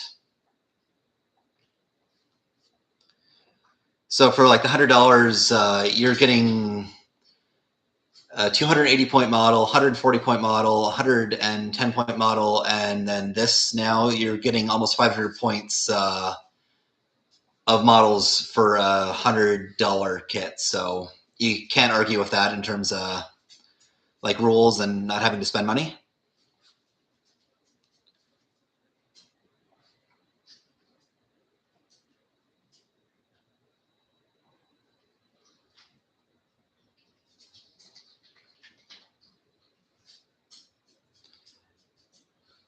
Also, is the 40K Avatar of Khaine still stupid good like it was in 7th, where like he would just, you'd march him up, he'd be impossible to kill, and he'd wipe entire sections of the board? Or is it more like the 8th edition 40K one where you can very easily shoot him off the board?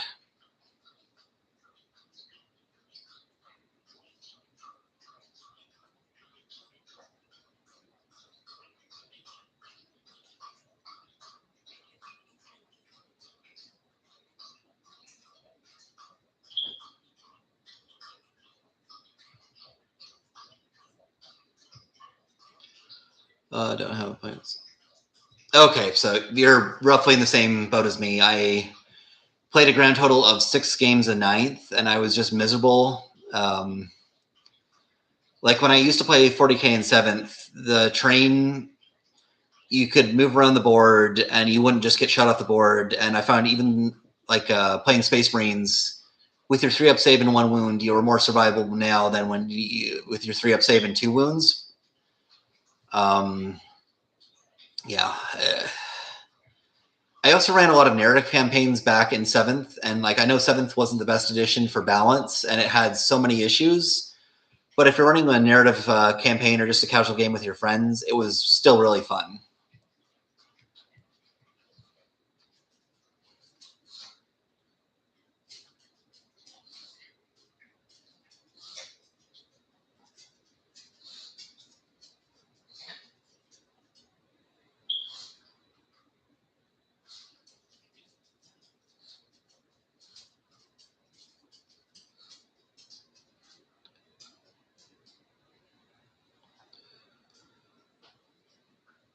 In 8th, I killed Mortarion in Overwatch and won when losing less than a squad's worth of models.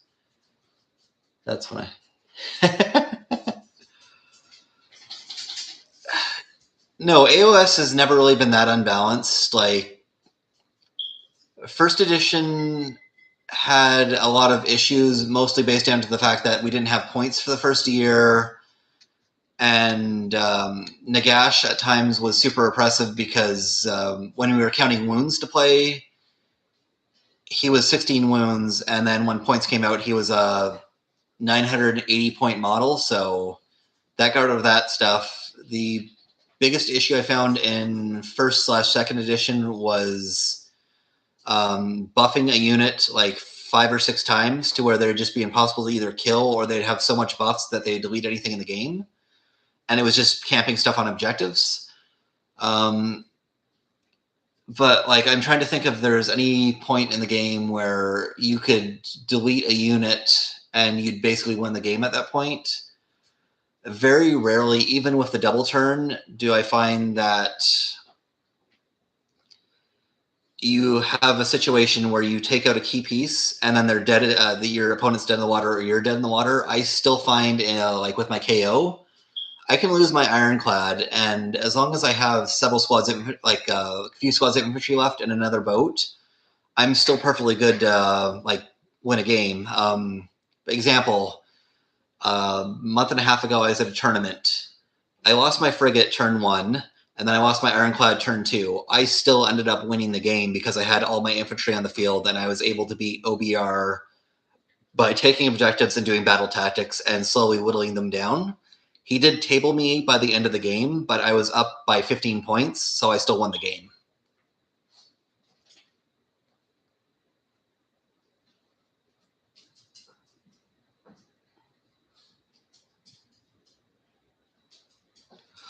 The other thing is 4th edition AOS, the game just flat out isn't anywhere near as killy as 10th edition 40k. Strongest army in recent memory is probably Gore Chosen, that had the win rate of normal 40k. Yeah. The Gore Chosen was the character spam. That was really good. I never saw that in person, but you had to have a lot of models bought for that. And every tournament I attend to, 3D printing rate, I think you're allowed to have 25% 3D printed. So if you wanted to run that list, you actually had to buy the stuff. And 40k where it got nerfed to the ground. You can play that in person. You have that amount of models for that. The other thing I was thinking about that recently that was a little bit oppressive is the spawn of Sotek spam that they kind of got rid of, but they didn't really get rid of because you can still take a very similar list in Seraphon, and you just spam these debuffing attacks. Played Spearhead after 10th edition gave me Whiplash. Units not getting obliterated the first contact was weird. Yeah. Spearhead is also a very good game for learning. And the fact that they have the reinforcement points so you can bring stuff back later in the game. I find games tend to be very balanced for the most part. You can kind of plan things out where there are weaker spearheads you can play against each other and stronger spearheads you can play against each other. I think there's 1 or 2 spearheads in the game I say are hot garbage and not really playable. One of them is the new Nurgle one, because it's, like I said before, it's just a couple units of Nurglings, a Beast of Chaos, the Warcry Warband, and 1 character. And like it just doesn't have a lot of killing power in the army. And like the army really needs reinforcements because it doesn't have any right now. So once the stuff's gone, it's gone. What spearhead did you play, by the way, Jordan?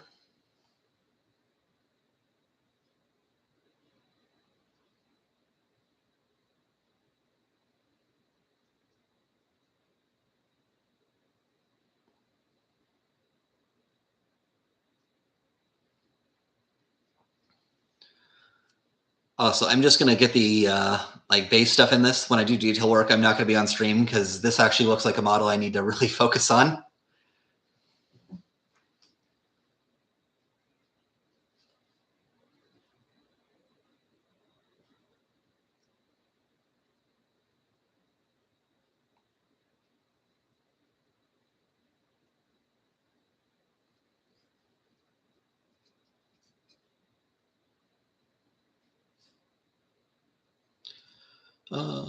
Spheric Bone Reapers, the non-elite ones, the one with Mortek Guard.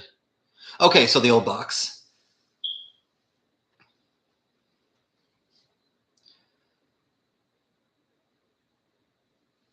Me and my opponent having wards probably. Yeah. That's the other thing. I'm so out of loop on 40K. A good amount of stuff in AOS has wards, and even if it doesn't have wards, it has a decent enough save to stick around. And the fact that there's only a couple of armies in the game that have shooting, but it's also not oppressive shooting. Like Caradron shooting, you really have to focus. If you want to take out a big thing, you have to focus your entire army into it to take it out in the shooting phase alone. A lot of the time, the shooting with KO is you pepper something and then you charge in to finish it off. Cities has shooting, but I would say it's not super oppressive outside of a year ago when you had the triple or quadruple cannon spam where you could feasibly take stuff out relatively quickly. But once you get in combat with those cannons, they can't shoot in combat, so they're dead in the water. Sylvaneth has very mobile shooting, but at the same time, you're not wiping out everything with shooting alone. You have to also get into melee. So Age of Sigmar is really good for that. Even though there is shooting, it's not super oppressive where it's wiping out half an army in one turn. Love OBR, their new tomb has some great lore. The current one... that's very good. I need to actually read up on the new OBR. They're one of the armies I don't actually ever want to buy, but my friend does have the new tome, I do believe, so I can always borrow it from him to read up on the lore.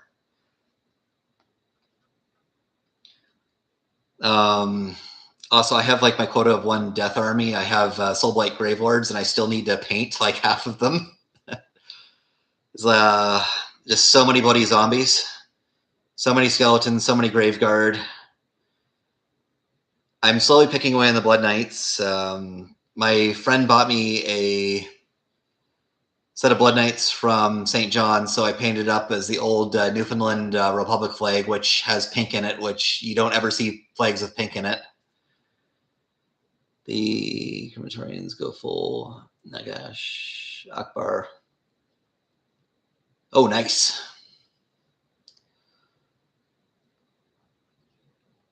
Okay. Sorry, I'm just focusing on this for just 1 second if I'm a little bit quiet. Oh, so I need to wet that brush. Okay.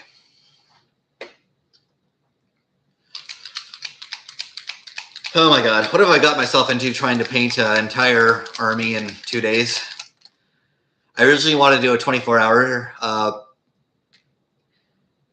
painting thing, and I'm like, that's going to be oppressively grim by the end of it, because I'm 7 hours into this, and I'm already exhausted, and I have a bunch of other stuff to do.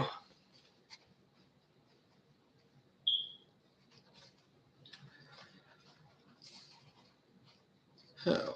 Also, thank you again for hanging out with me during this. Brighten up my day a little bit. That way I'm not just sitting alone with my thoughts. So we'll get a detailed rest for some of this little stuff.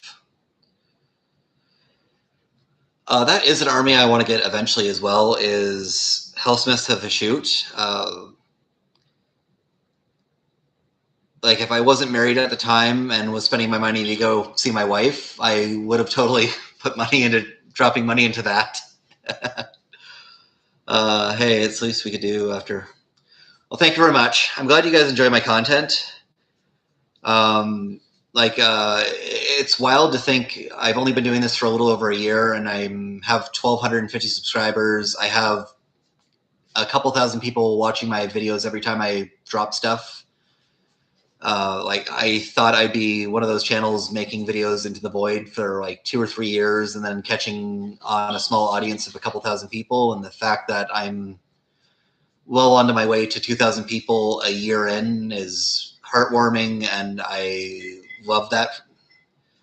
And I'm really excited to see where I can take this channel, doing as much content as I'm doing now. And the fact that I'm also putting out more content than I was before. Having goals and deadlines is good, but I've cursed myself with serious burnout and insane quotas. Yeah, this is just seeing how much stuff I can paint in 2 days. I am going to make a little video on it just as a personal goal. If I don't get it done, I won't get it done, but then I'll do an update video after I get everything done. Just be careful of that. Yeah, I am going to be careful of that. Like, it's a 2-day deadline, but I also have stuff to do. I booked a game with my friend Gerald 2 weeks ago that I forgot about, so I'm going to go play a game of Warhammer after this. I'm going to paint for a little while after that. I'm going to get up in the morning, paint, and then I'm also having my grandparents and family over. I'm cooking bolognese for the first time, so I'm going to get everyone to try that, which is also weird to think. I've been cooking since I was 7 years old, and I've been cooking very well since I was 12 years old, and I've never done bolognese, and I'm 33 now. Soon you'll reach your point of fast growth. That is also true. It took me forever to reach 500 subscribers. It took me a year to reach 500 subscribers. It's taken me 5 months now to reach 1,200 and 1,250. So I'm getting to the point where reaching more people and getting more subscribers and views is a lot easier than it was the first year. Also, I'm doing more silly videos, and I'm letting more of my personality get out. Like, I did a video on what I think are the smelliest armies in Age of Sigmar. I'm going back and looking at some of the old dumb rules for stuff. I'm going back and talking about the history of Age of Sigmar because I've been with the hobby its entire lifespan now. And a lot of people I find who've hopped on the hobby hopped in late second or early fourth. It's somewhere in that time frame. So going back and explaining how things were, I can actually do that. Plus, have you guys liked my model kit reviews? Because I've actually been thinking about doing that as a regular thing. I build a lot of model kits and reviewing them so people can actually see like what the build experience is going to be like. Do you think that's a good idea, or just stick with the odd thing here and there?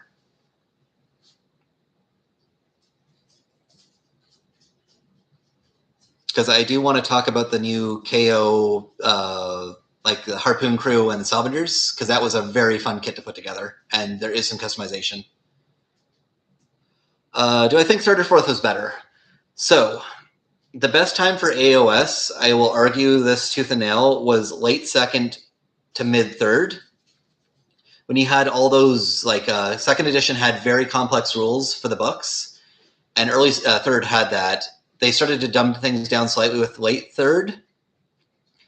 I will argue third is way better than fourth, but like late second, early third was the best time for Age of Sigmar. Don't get me wrong, Age of Sigmar I still love. It is still a very fun game, but I really miss the complexity of late second into early third. I think model kit review and maybe some gameplay stories could spice up the lore. Yeah, that would be good. Because I can explain what the models do on the tabletop currently. I could tell some stories about on the tabletop. That would be cool. About the individual models, I like it. Short videos on individual kits is nice, and again, refreshing content. Okay, thank you very much. Like that Orcs kit video I put out, people have been really liking that. It's almost at 3,000 views. Let me check that quickly. Like the Daughters of Khaine one I did is just, I was really angry at the kit because it did not build well. There was no customization. There was one single piece of customization in that kit. And I'm like, this is a new kit. Like, this is garbage. Okay, that Orc Boys video I put out, it's at 3,400 views. That's really good. So that's a kit I love to no end. Like, I miss old customizable orcs. You can still do it. Just the mono pose thing that GW is doing is bleh. Forbidden Power Blind Portents is some of the best stuff for tabletop. Yeah, that was a really fun time. I didn't play as much of like that actual campaign in first because I was still struggling to get games in half the time, and I was more of a 40k player back then. Like second, late second edition, or second and late second was when I really hopped on the AOS bandwagon as a full-time game and not just a casual thing that I did. Hey, 3,400. Yeah, 3,400 views. And that's awesome. It'll soon reach five digits. Like it's only been out for a couple days as well. So my worst kit builds, that's at 7,000 views, and that was only put out a week ago. So like I'm getting very solid views, and it is very nice to see, because I remember a year ago I would put all this effort into the poorly explained videos, and like I would put 12 to 24 hours into them, and they would get a couple hundred views to start out with, and then they would get more views as it went on. But I think it's also very hard to market Age of Sigmar lore compared to Age of Sigmar hobby stuff, if that makes any sense. Because 2 Plus Tough, Doug, he has so much lore videos. If you need to know anything about Age of Sigmar, go to Doug. He's like the man for that. Because my thing to try and stand out with Age of Sigmar is kind of inject my humor into it. I've been big into stand-up comedy for a while. I'm starting to do stand-up. I'm trying to inject some of that in, but at the same time, my humor is not everyone's humor. Like I have very random, dirty, messed up humor at times. So if you don't like that, you're probably not gonna like the war videos accompanying that. I need to know if there's anything about us. Read my. There's also just reading the lore yourself. There is an entire subculture of people who like Warhammer, but they don't actually read any of the books, play the models. They just watch YouTube, which I'm totally okay with. If you like if that's how you want to ingest and be part of the hobby, have at it. But it's just weird to think, like 10 years ago, there was no lore content on YouTube except for a couple people. And just to think now, there's an entire like a subcategory of the fan base now that they only ingest YouTube content.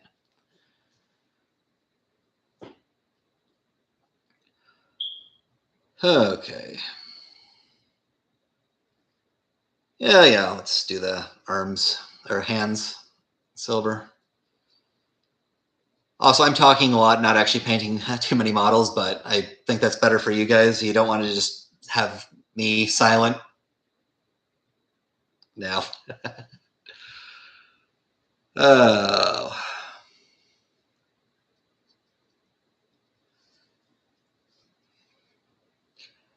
Sadly, that sphere is nearly 1-to-1 with GW. Yeah, I'm just gonna. I won't name names, but there's a certain YouTuber that is one of the early YouTubers. I stopped watching him after he said that he was making lore videos for SS medals, and like, no thanks. I'm done with you. I'll stick with Lucian and other people who are better at doing lore videos. But he feeds a lot of negativity, and I try to be very positive with his hobby. GW is a big evil business, but they're also my primary crack dealer. And there's a lot of people that work for the company that don't deserve the harassment that certain people have sent their way. So I try to be a positive person when it comes to the hobby, because there's so much bloody negativity that comes around it. I've reached the point in Warhammer where if you want to learn about a faction, I'll just buy a book, not bash lore videos. You get pretty much no. Yeah, no. If you actually want to learn about something properly, buy the book, get the battle tomes, get the codexes. That's the proper way to learn about stuff. I still listen to lore videos from time to time just as background noise, because I like being alone in silence bugs me to no end. So I always have an audiobook. I have history videos. I have cooking videos. I have a comedy, a million things going in the background at all times. That way I'm not alone with my thoughts. But no, if you actually want to learn about Warhammer proper, you need to actually buy books, novels. That way you're getting the full experience and getting all the details yourself and not filtered through somebody else. There's a certain lore tuber that is actively lies about AOS just because. There's a few people like that. There is one guy I like, but he's actively been very anti-AOS lately. And it's sad to see because he'll do an anti-AOS video, but then he'll do a video where he's like, oh, AOS actually looks like it's fun to get into and just how cheap it is. But then he'll do another negative thing for views. And I don't ever want to become a YouTuber that's consistently putting out negative content to get views. I'd rather have a good reputation and a solid fan base that's coming back every time for like the reputation and my personality, and not because I'm spamming out clickbaity titles that are to fuel drama. I don't ever want to be that person.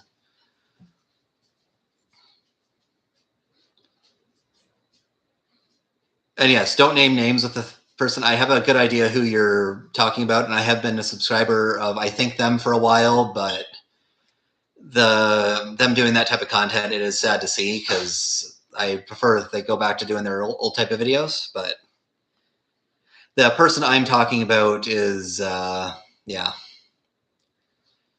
lore tuber. He's been with the thing for a while, but he has some sketchy things that he's into, and I'm very against white nationalists. I worked with a bunch of like Nazis back when I was in kitchen work, and they're the absolute worst people to be around, and I don't really tolerate them in the slightest.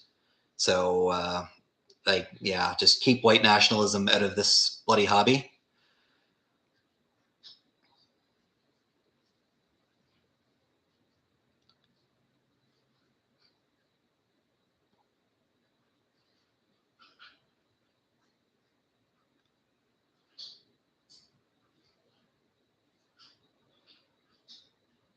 Yeah, no, very much keep politics out of this hobby.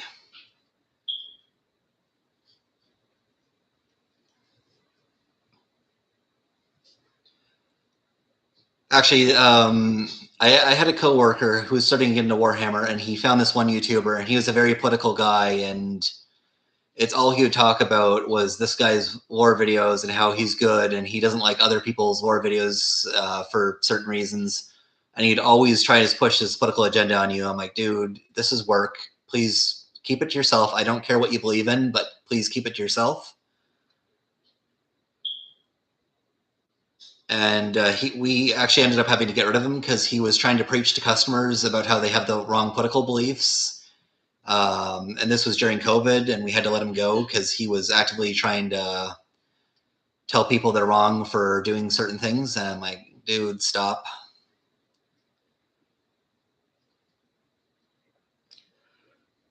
But then he also went to work for like a hippie, like kind of restaurant thing, which is hilarious because I'm like, you're gonna get along with those hippie, like artsy people. I don't see that working out too well. uh,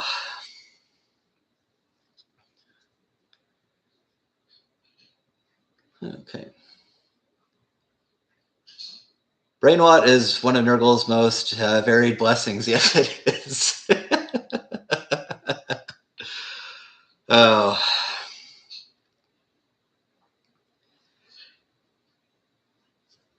don't get me wrong. I like some bloody stupid Brainwatt content every now and again, but I don't make it my entire watch.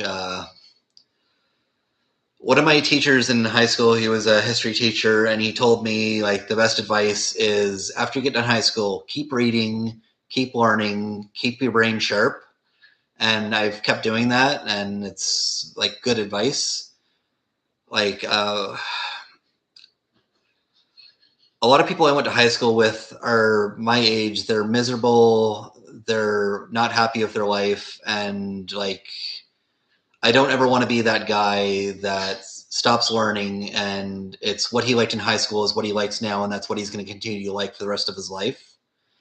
Like I'm consistently liking new types of music, learning, finding out new artists, liking new movies. Like I don't want to be that guy that's stuck in the past, if that makes any sense. And I find if I keep learning and reading and trying new things, it's a very healthy way to live, if that makes any sense.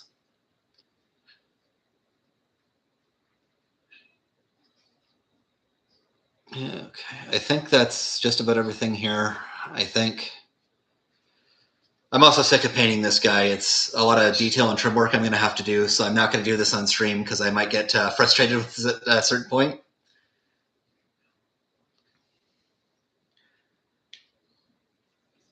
Alrighty. Oh, so I haven't asked in a while. How's everyone else on the stream doing? Having a good night? Anything on the hobby table? You play any games lately? Read any good books? Watch any good movies? Yeah, Whiskey, you're talking to me in the background? Cat's yelling at me.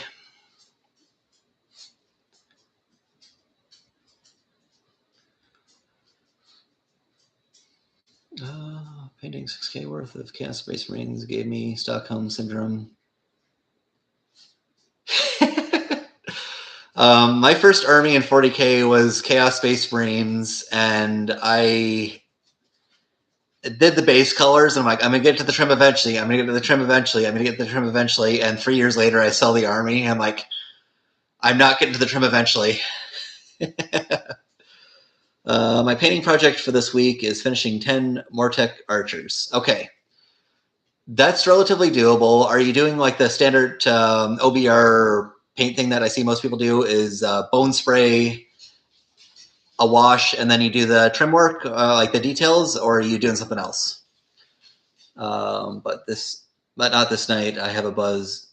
Yeah, no.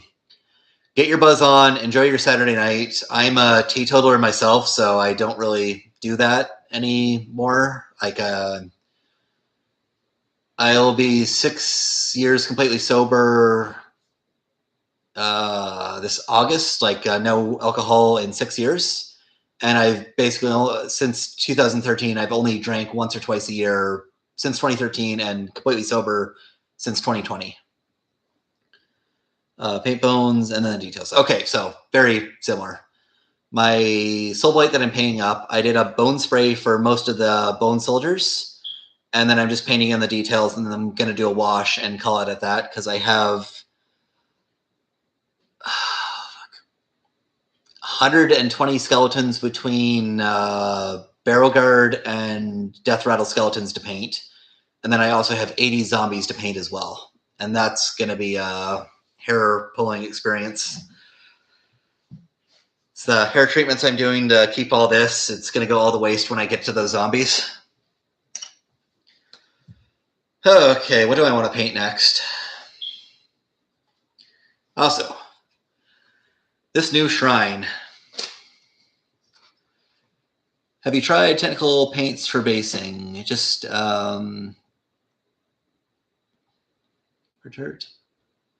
yes, actually, that's what I got for these here, this army. I'm going to be doing the technical paints and then putting some bushes and shrubs and all that on after.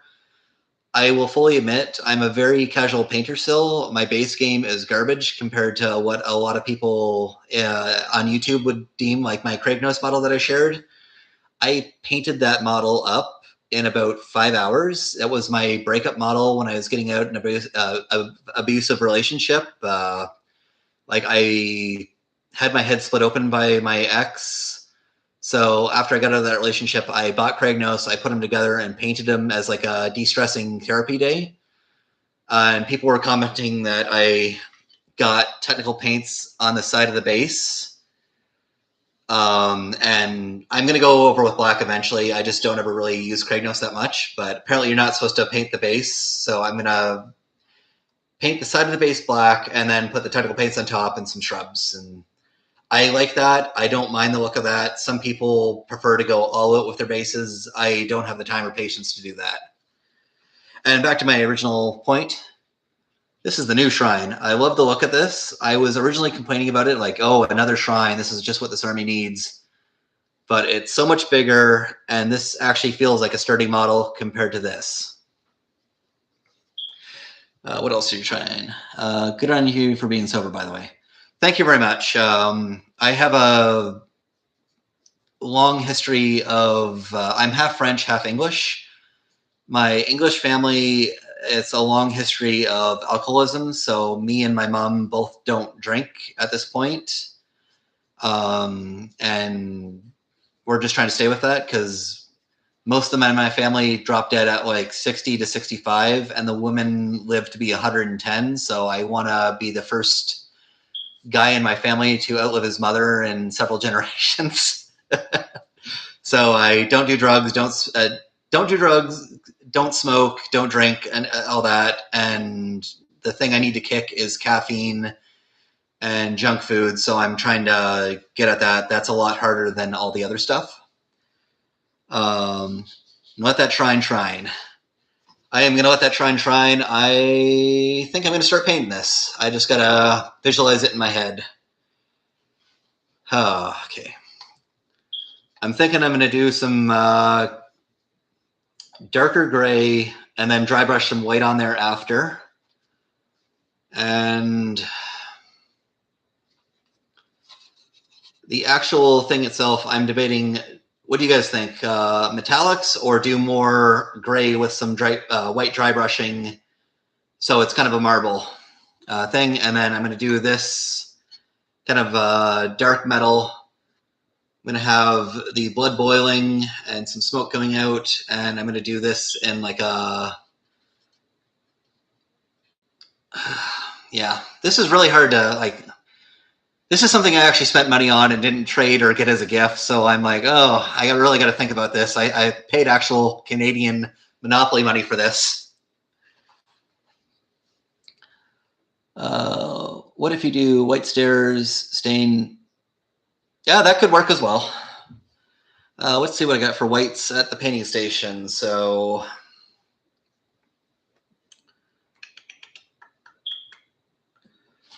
I only paint marble if I use unique techniques to make the texture appear really well.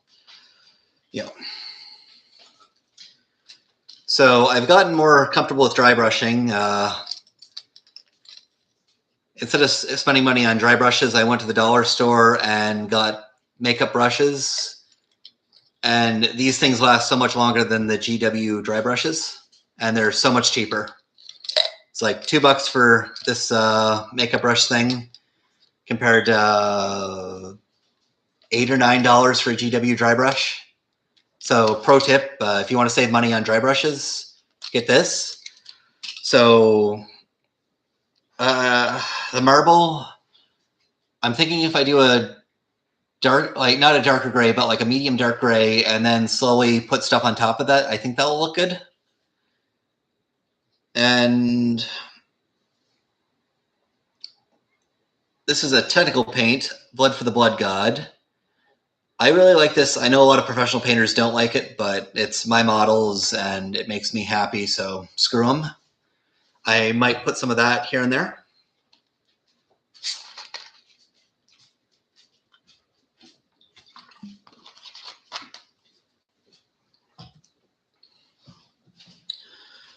Okay, let's start with this.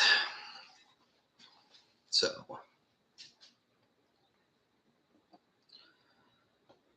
okay, solid bone. No, I'm not going to put bone paint on there. Oh, okay. Another idea, I could put some skeleton bone on the marbling, like dry brush it on there, and then hit a light dusting of white dry brush on for the marble effect. That might also be fun. Oh, let's go with that. How about, yeah, let's commit to this.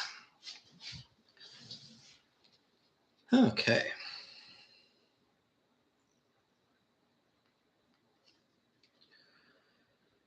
And I haven't used this paint in a while, so let's get the top layer of stuff off.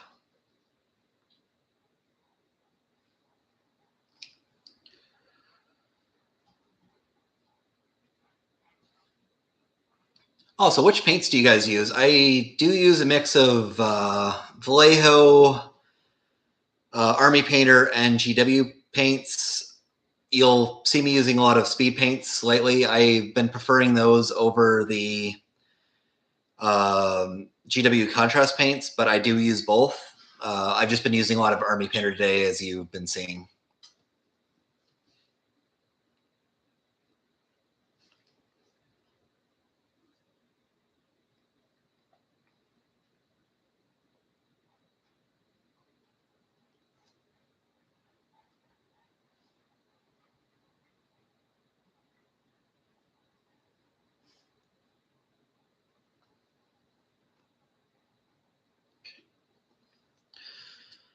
Paint is on the palette, and I use citable paints only because I want to stay consistent between the models for the army. I totally get that. So having a big uniformed army is very hard for me because I actually like having a little bit of diversity to tell units apart. That's a me thing. If you can paint a full army the complete same, good on you. I really appreciate that you're able to do that and don't have the ADHD problems that I do with painting. I'm also really bad for winging paint jobs as I go. I don't have a whole lot of planning, like things planned out. I'm very much go with the flow kind of guy. Have to go, but it's been fun on the stream, being a part. Hope you're one of these again. I mean, you use GW Paints. Thank you very much for hanging out, Jordan. I hope to see you again. I'm going to try and stream more. I just have to find streaming locations that are my storage closet of a room right now. I should have a new room hopefully in the next month. And I'm going to do an actual proper setup where I have a backdrop and everything else. So hopefully in the next month, I'll be doing regular streams once or twice a week. Thanks for coming by, and I'll see you later. And I might try to do a big combo kit and speak paint. Okay, so you guys are using the same paints as me. Okay. I got the paper towel, and that's right there. Okay. So.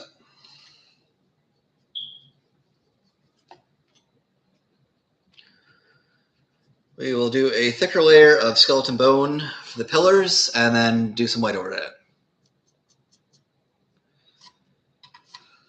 Cats, why are you getting hair all over my place? Or yeah, actually, I'm not gonna. It's your house. I'm not gonna bitch why there's hair all over the place.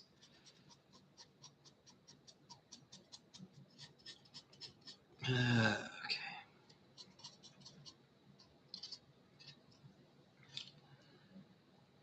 I'm just gonna do one little thing here, and if I don't like it, we'll go to the gray.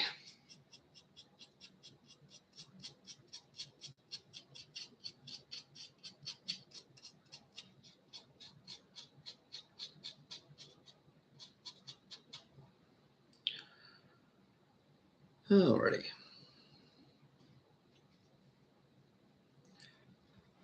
Oh, so Thomas, did you eventually come back?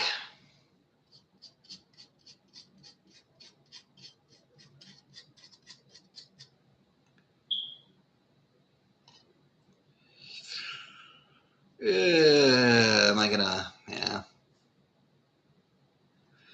I don't think I'm gonna like that. I'm gonna switch to gray.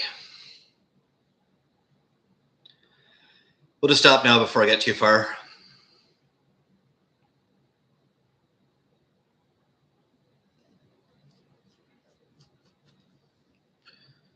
Okay.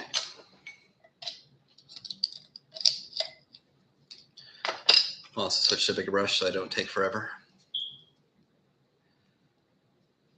Okay.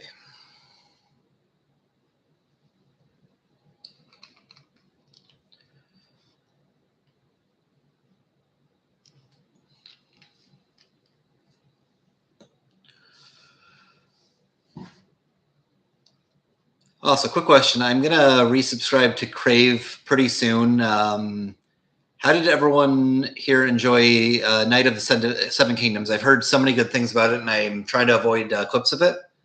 Did anyone watch that, or no?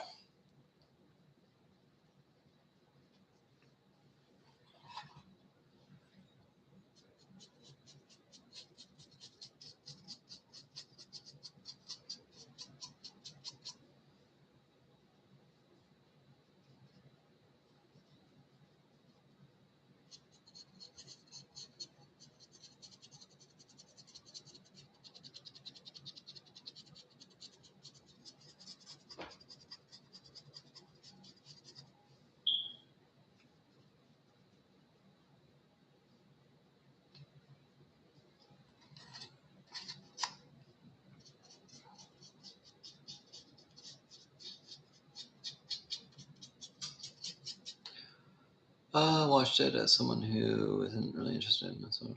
I enjoyed a lot. Okay, that's good, because I've heard so many good things about it. Game of Thrones used to be my favorite show up until season 4. Season 5, I had a lot of issues with. I thought season 6 was decent and a good return to form, and then season 7, 8 killed my love of the show. House of Dragon came back. I fell in love with that, really liked it, and then season 2 really had a lot of issues. So I was a little bit apprehensive of them doing the Dunk and Egg books, but I've heard a lot of good things about it, so I might pay $20 a month just to watch that show. We don't talk. Yeah, we don't talk about the second half. I was so pumped for season 2 because season 1 was so good, and then yeah, like they're coming out with season 3, and I'm like, oh, should you guys even bother doing that? Just like wrap it up. Just season 1 was good. Sorry it didn't work out.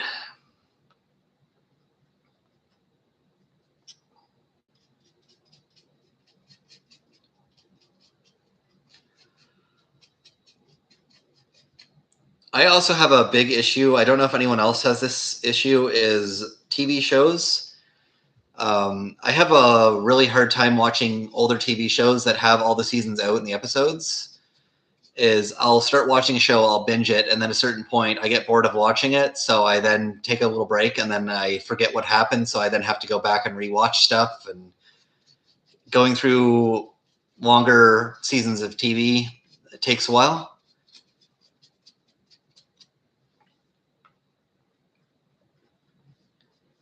It's also why I can go back and watch the first 10 seasons of The Simpsons like religiously. Is you don't have to follow a story. You can just go back and watch wherever you want.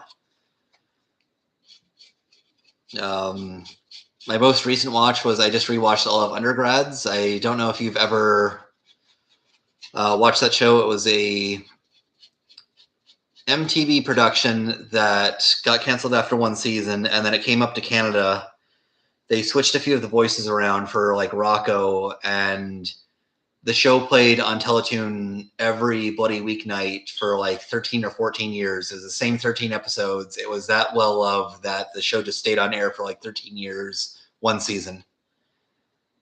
Um, as long as you don't watch the Fallout show. I like the Fallout games too much. I watched the first season and kind of got pissy what they did with the NCR and New California Republic. I'm also like an NCR fanboy through and through, so them not respecting them, I'm kind of like, fuck you. Granted, I find Bethesda's very much, they don't like the earlier Fallout games in New Vegas. They want their Fallout 3, 4 canon to be the only thing, so I feel like they're shitting on the NCR as a big fuck you to the fan base of the older games. Have you watched Star Trek? I've really tried to get into Star Trek. I just can't do it. Like, I'll fully admit, I was more of a Star Wars fan back in the day. I love the original 3 movies. I didn't care for the prequels, and I don't care for the sequels. And I like bits and pieces of like Star Wars lore here and there. So I'd say like I'm an old school Star Wars fan. I just don't like a lot of the new stuff, or even the stuff that came out in the 2000s. The Clone Wars TV show I really enjoyed, though. One of these days, I think I might actually sit down and try and watch Star Trek: The Next Generation.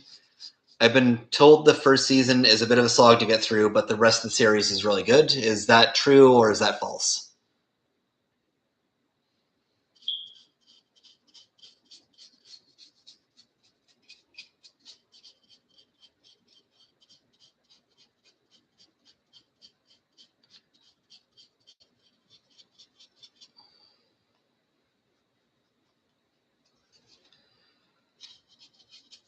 Also, I feel like a lot of my knowledge of Star Trek has came from stuff like Futurama, where they actually had the Star Trek reunion episode.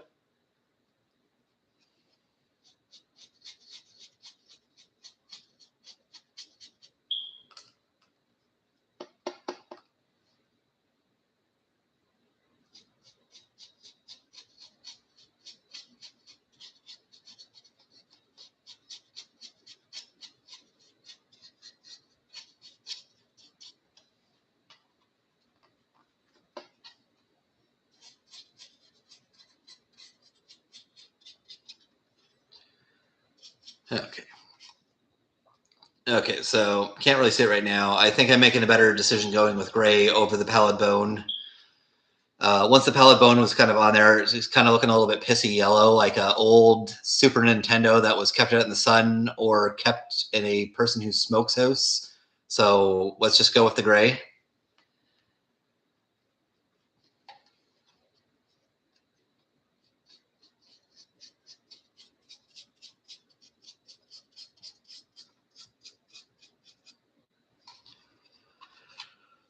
Okay.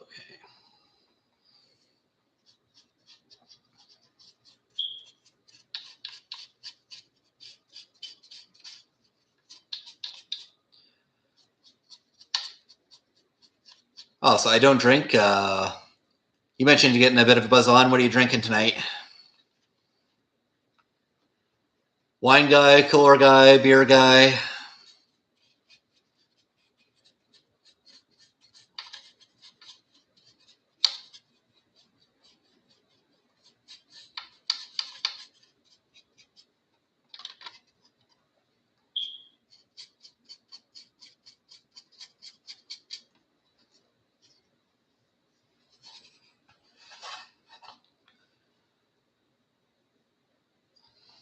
Hale-Fished single malt Scotch whiskey.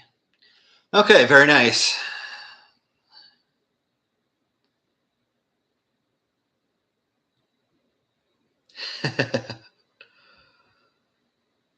Last whiskey I drank.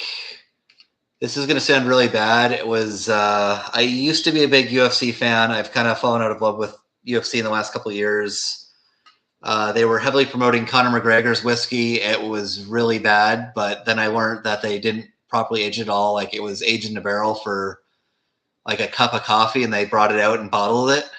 It was proper number 12. It was absolutely disgusting. And the fact that he was like shit talking other people's whiskey brands while promoting his, and like, dude, it's like a middle-aged Denny's waitress critiquing people's looks.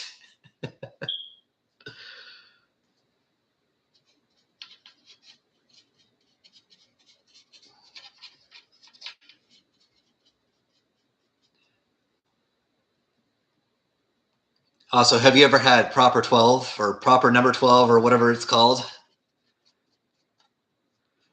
Proper 12, buy me whiskey. Proper 12. I need even more money. I'm only worth a couple $100 million. I need more money. Proper 12.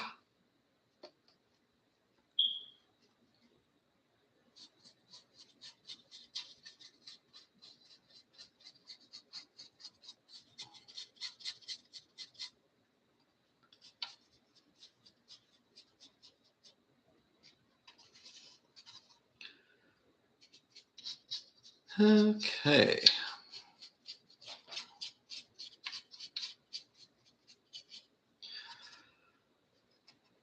Alrighty.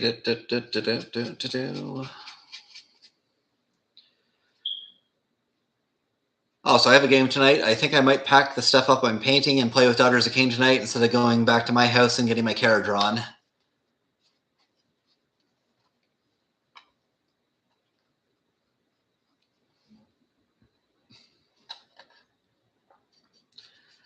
I'm not saying I'll do better with an army I've played once, but my friend knows my character drawn so well that I think I'll actually perform better with an army I've only played with once than an army that he knows like the back of his hand.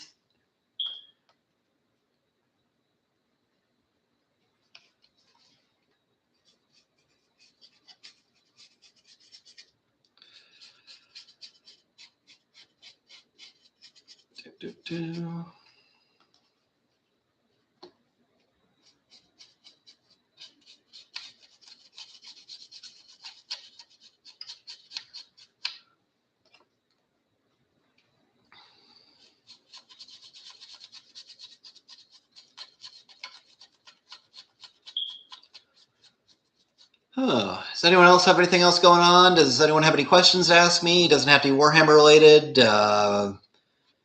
Keep it somewhat appropriate. I do have a dirty sense of humor, but yeah. Just try not to sit and what you guys watch me paint in silence. I'll try and keep talking.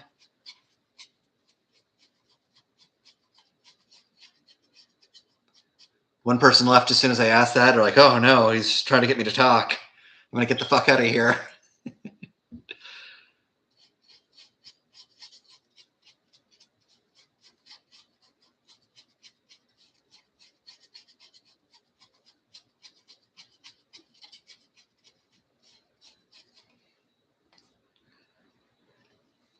Okay. So you can't really tell on the camera with the lighting, but I think this actually might be end up being a super easy model to paint, where I just have to do a bunch of dry brushing on the stone and marbling, and then I can put in the metallics and some color here and there, but it should be a nice, easy model to paint. I might curse myself, but should be a nice, easy model to paint.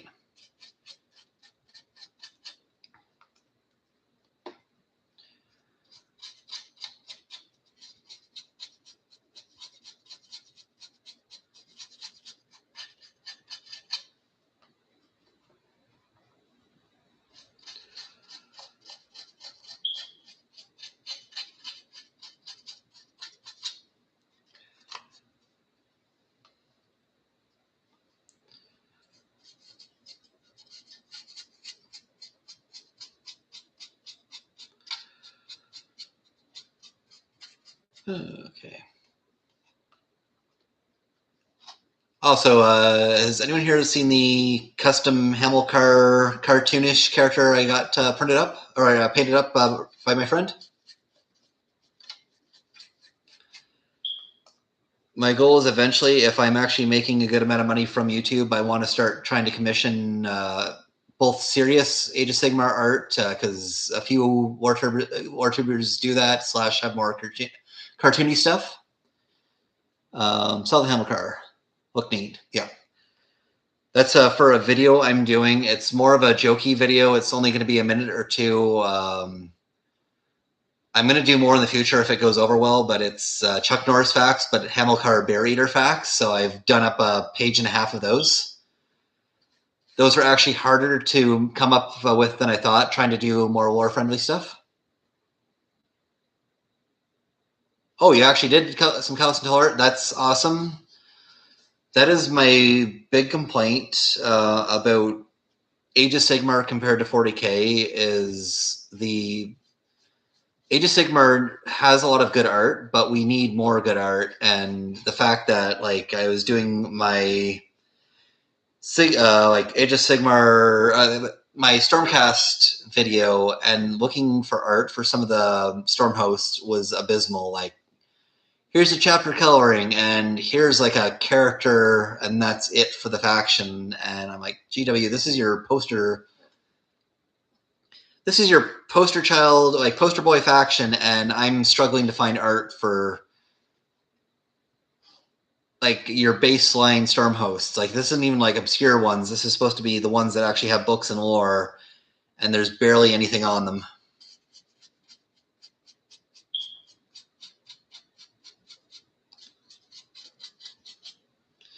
Minor complaint about GW.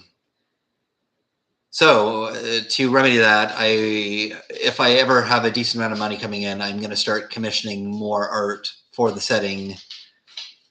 That way people have more stuff to reference. I can use it in videos.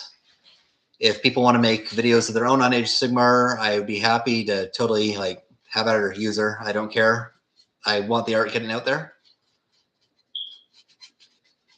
That is a while away, though. Like, I'm not making a whole lot from YouTube right now.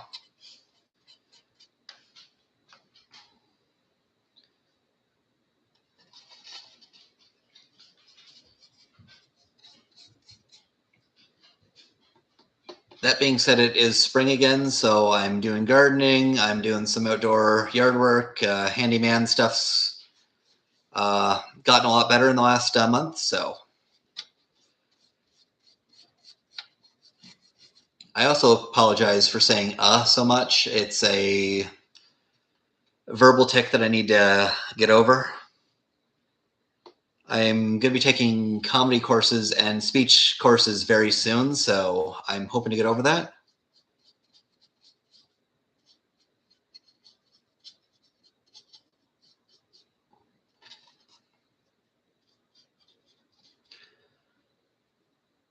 Also, 6:30 right now, so I'm going to go for about another half an hour, and then I'll wrap things up. I hope that's okay with you.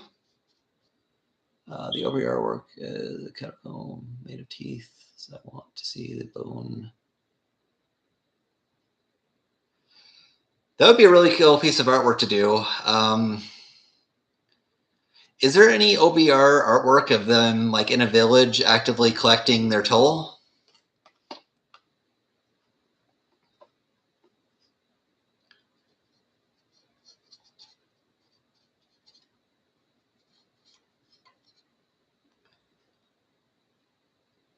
Okay, so that's really cool. Okay. I might actually ask to steal my friend's fourth ed book pretty soon so I can have a peek in that. So I find if you're trying to use Google and other stuff, Reddit's usually the best place to get info on the new books because the wikis take like a year to update after the new books come out.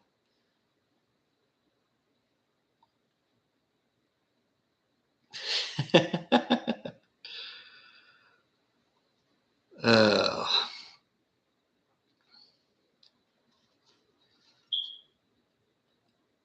Shadowblade as oh my god, sorry, I'm having a brain fart right now. I've been up since 6 a.m. and I still have a bunch of stuff to do today.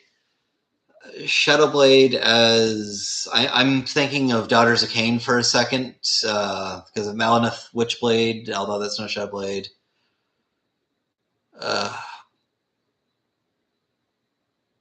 Yes, the Shadowblade Assassins. Okay, thank you. City of Sigmar Assassins. That's the one. That's the model that has the. It's just their eyes showing. It's actually showing their face.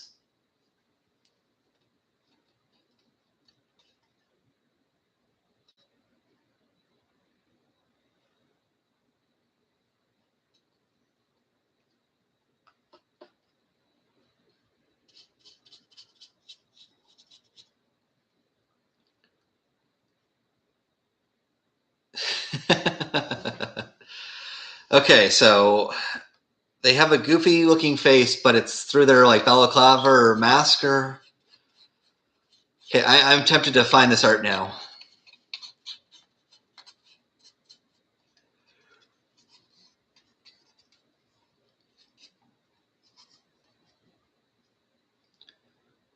Okay.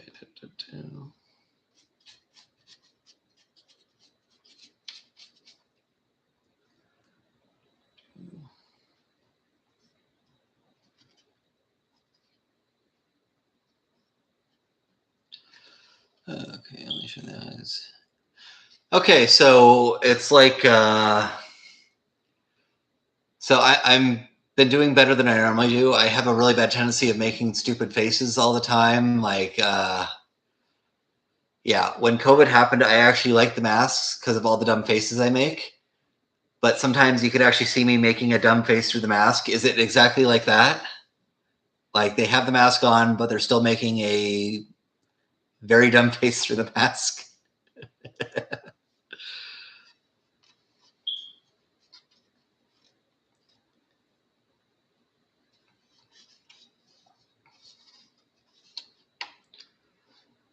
Okay, I think that dry brush is done.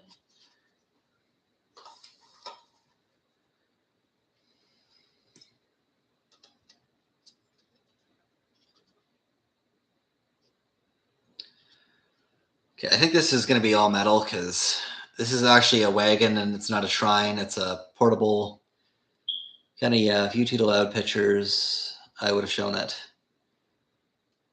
It's all good. I'm going to hunt this down. I will let you know what I think about that next stream.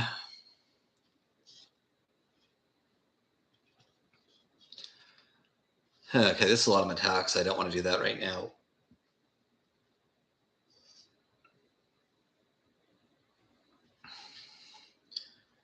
Well, I guess I have to go to metallics pretty soon. Let that dry for a second while I think.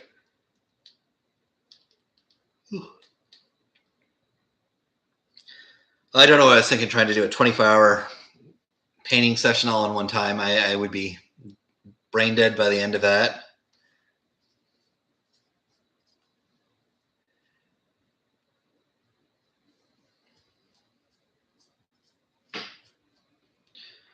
And clean the dry brush.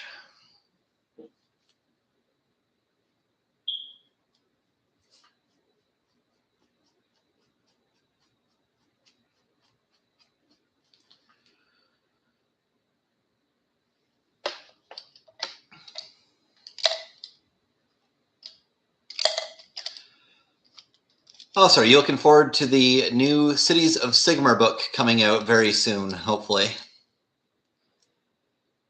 I was really looking forward to the City of Ash book. The City of Ash Spearhead starter set that came out, and then it sold out instantly, so I couldn't actually get it.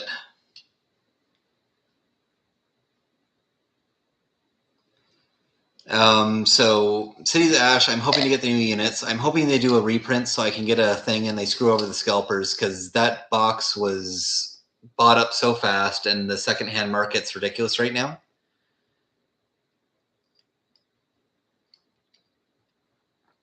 And yeah, I'm a big fan of the urban fighting as well. What was it again? Necromunda, I love as a game. I'm going to try and get some games in with Gerald pretty soon.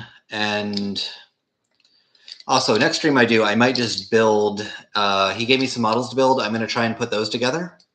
It's the House Goliath kit, but it's not actually the House Goliath kit. It's the side kit that they came out with that has the guys that are not completely roided out like the House Goliath people are, and the other two. It's a side kit to the main kit.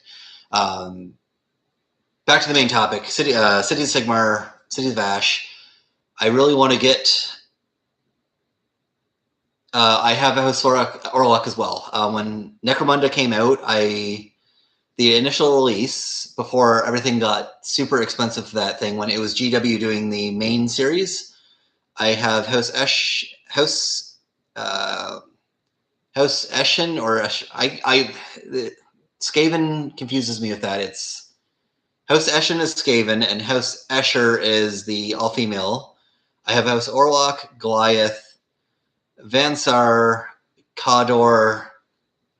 I think those are the original ones. I have all those war things. It's as soon as they started coming out with the Palantir Enforcers and the Cannibals, that got really expensive, so I didn't get them.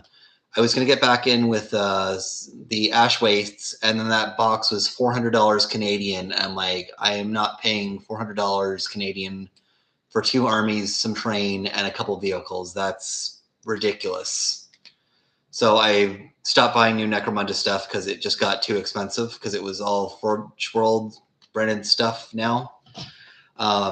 Cities of Ash looks very interesting. I like the city fighting aspect, and I want more Spearhead boards. I'll just talk to you for the last half an hour. I'm going to take a break from painting because I'm starting to get a little bit brain dead. It's just you and me, so yeah, I hope to get the price box for a decent price. I hope they do a second run and screw over the scalpers, because the secondhand market's stupid right now. The box isn't even out yet, and there's people trying to sell their box. It's the world we live in right now. Not to talk about whatever, but Ontario just actually did a law where if you're selling concert tickets, you have to sell them for the original price now. You can't up them by 4 or 5 times now. So that's a good piece of legislation that I hope stays.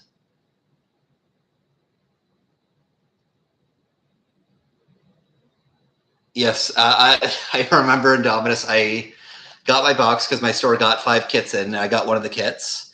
And I saw the scalpers going up. They were doing the prices, and then GW was like, actually, we're going to do a second run of them, so fuck the scalpers, and the prices absolutely collapsed.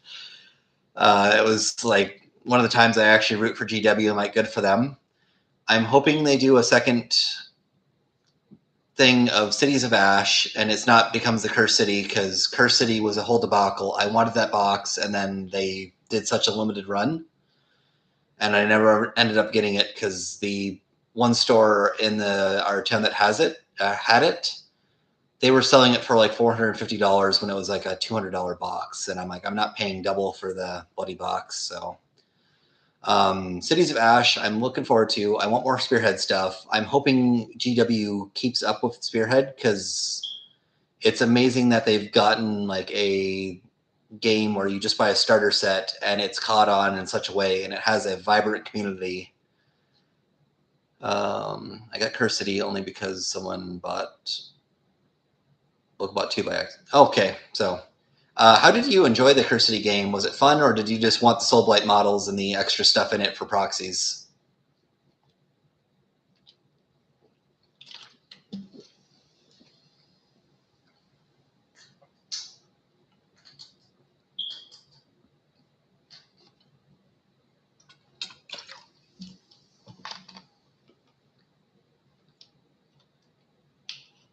Yeah, Warhammer Quest is a fun time.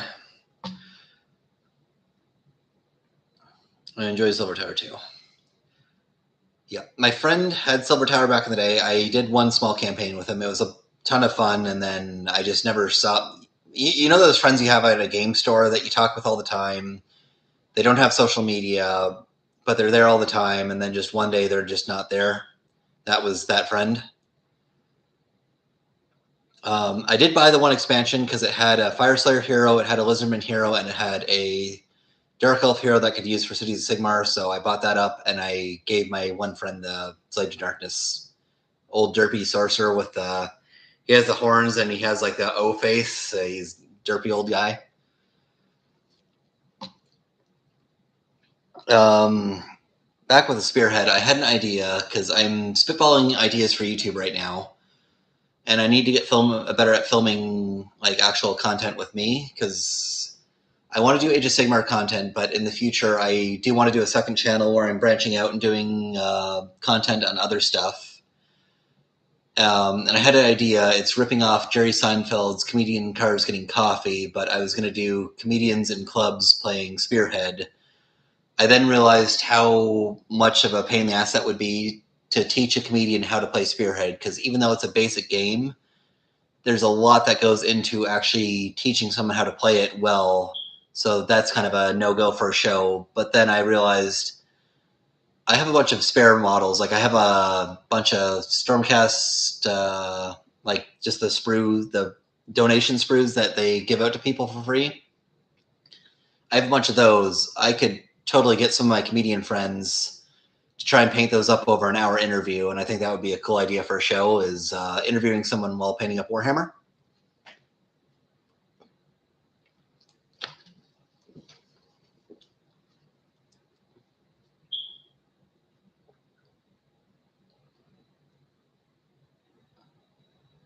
Claudio Castagnoli and Kip Sabian. I watch AEW. That's the main wrestling show that I watch now.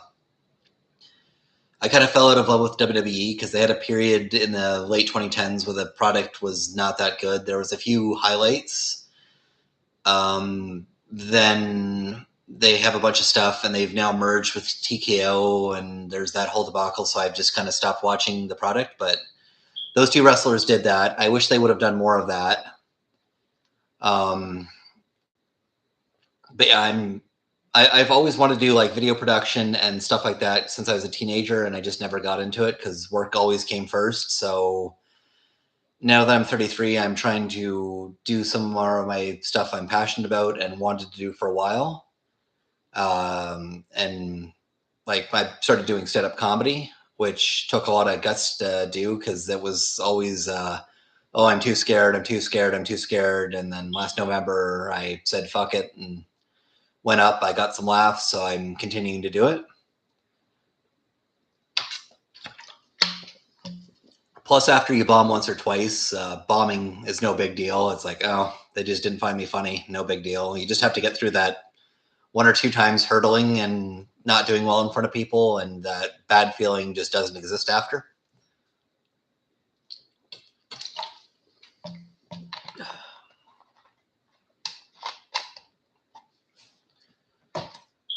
Alrighty.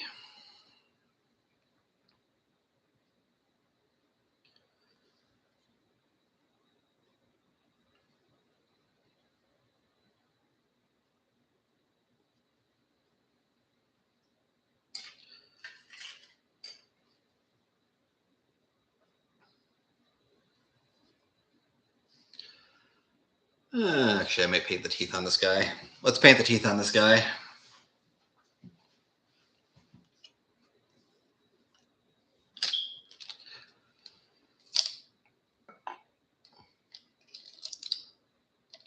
By the way, Zuriel, do you watch wrestlers at all, or just kind of that thing you notice in the background? Or wrestling, I should say, not wrestlers.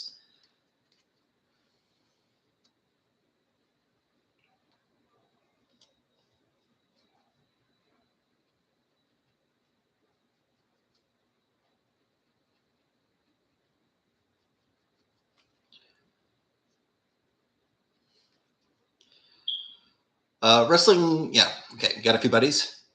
Wrestling is a very fun time. That being said, it's like once you get invested in wrestling, it's one of the best things in the world. If you're not too invested and just looking as an outsider, it's one of the weirdest things you can watch.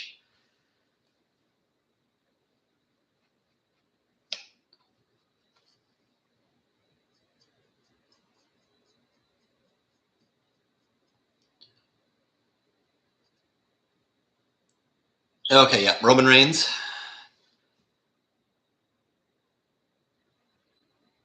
Oh, yeah, wrestling is like very much American anime. Wrestling culture has shifted so much since I was a kid. Like when I was a kid, it was very much dude bro, college, you drink. It's very much was like the UFC audiences now, like obnoxious young dudes drinking, thinking they're tough guys. That was wrestling audience 30 years ago. Now it's wrestling very much in nerd culture, kind of rooted. Undertaker's still a badass, yes. I watched his first retirement, then Roman Reigns supposedly retired him back when Roman Reigns was getting booed all the time. I'm happy for him that he was actually able to make a gimmick work, because from like 2015 to 2021 almost, he was not well liked. Like they tried so hard to get him to work, that gimmick to work, and it just didn't go over well.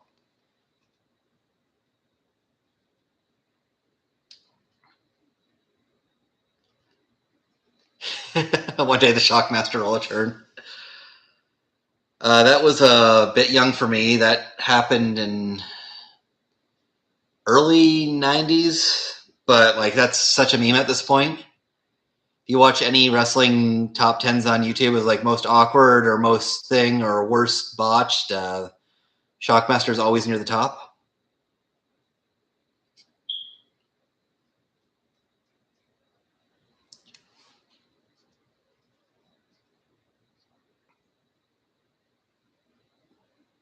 So fun fact, I have a Undertaker Christmas ornament. I had one that my second mom, Angela, bought for me. Bought it.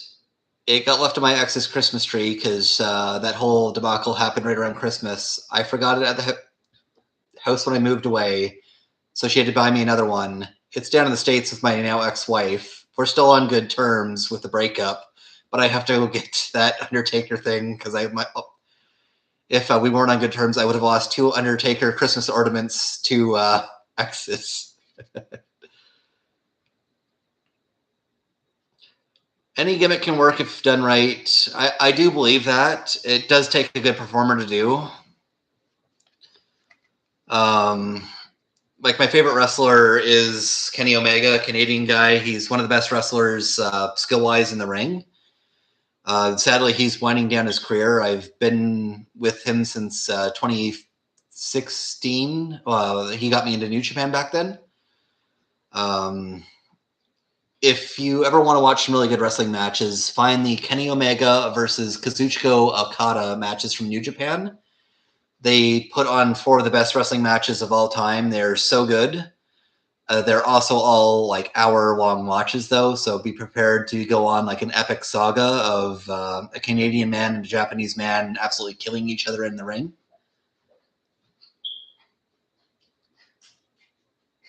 My local GW believes in Joe Henry. He's in WWE now. He was a big TNA guy. I'm really happy he's gotten places because I remember watching him back in the British Indies back in 2016 and 17, thinking this guy needs to be with a major company. And the fact that it took almost 10 years for him to get signed on with a major promotion is bloody criminal. I actually went to wrestling school back in 2019, trained with Lance Storm. I ended up getting concussed. I cracked ribs, bruised testicles, and pulled stomach muscles. So anyone who says wrestling is fake is full of fucking shit. My little brother, who is now a wrestling fan, actually was making fun of me. He's like, Garrett's doing that fake wrestling. And I ended up chopping him across the chest, and he was crying. And I'm like, what, Logan? It's fake. It's fake. It's okay. It's fake. It was a very fun time, and I met a bunch of friends that I still talk to this day. It was one of the best experiences of my life. I didn't end up pursuing wrestling because I'm like a big, tall guy. At times, I'm in like great shape, but I'm very injury prone, and the fact because I'm 6'3", I'm on like 8 concussions now since I was 18. So probably a wise idea for me not to pursue a wrestling career because I don't need to hit my head anymore as is. Like the current rate I'm going to be Rocky Balboa by the time I hit 40.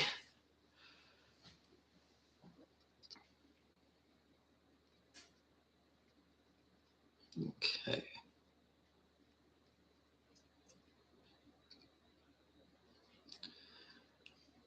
Okay, so need to touch up the mouth a bit now, but I got the fangs painted.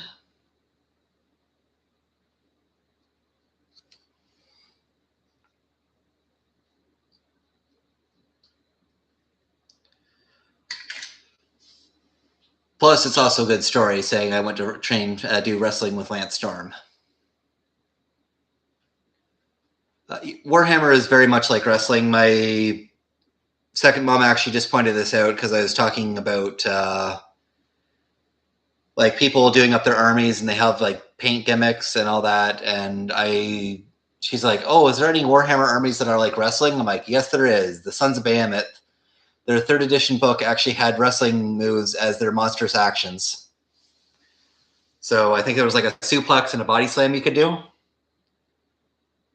So wait, let's see, file drives.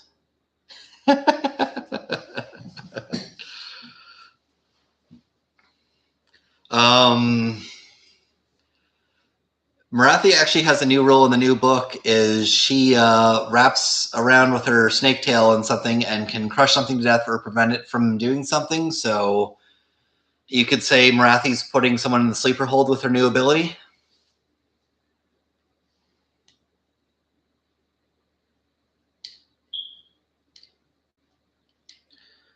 Actually, GW, if you're watching this, I highly doubt that you are, but 5th edition ideas. All the big monsters in the thing, they all have their own unique wrestling moves. And you also come up with a new game mode where it's just big dudes. You can mix and match as many big dudes as you want. You can have stables, and it's just big guys fighting. Money idea right there.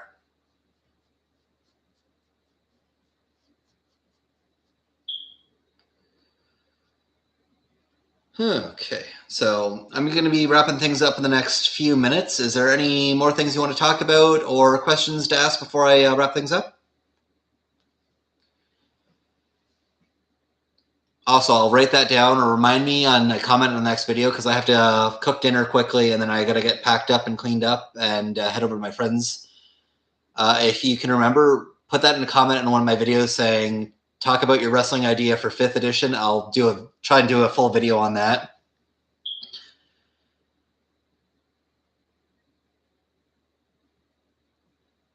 Okay. Well, I'm going to get wrapped up then. Thank you much for sticking with me for the entire stream. I was worried I was going to be basically just alone for that time. So, in fact, I had like 5 to 7 people at some points. Really good. Thank you for talking.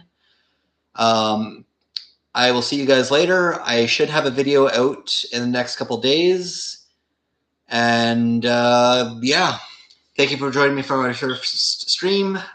Sorry for my soaring. I did have a speech impediment when I was younger, so hopefully it wasn't too annoying, and I'll see you guys later.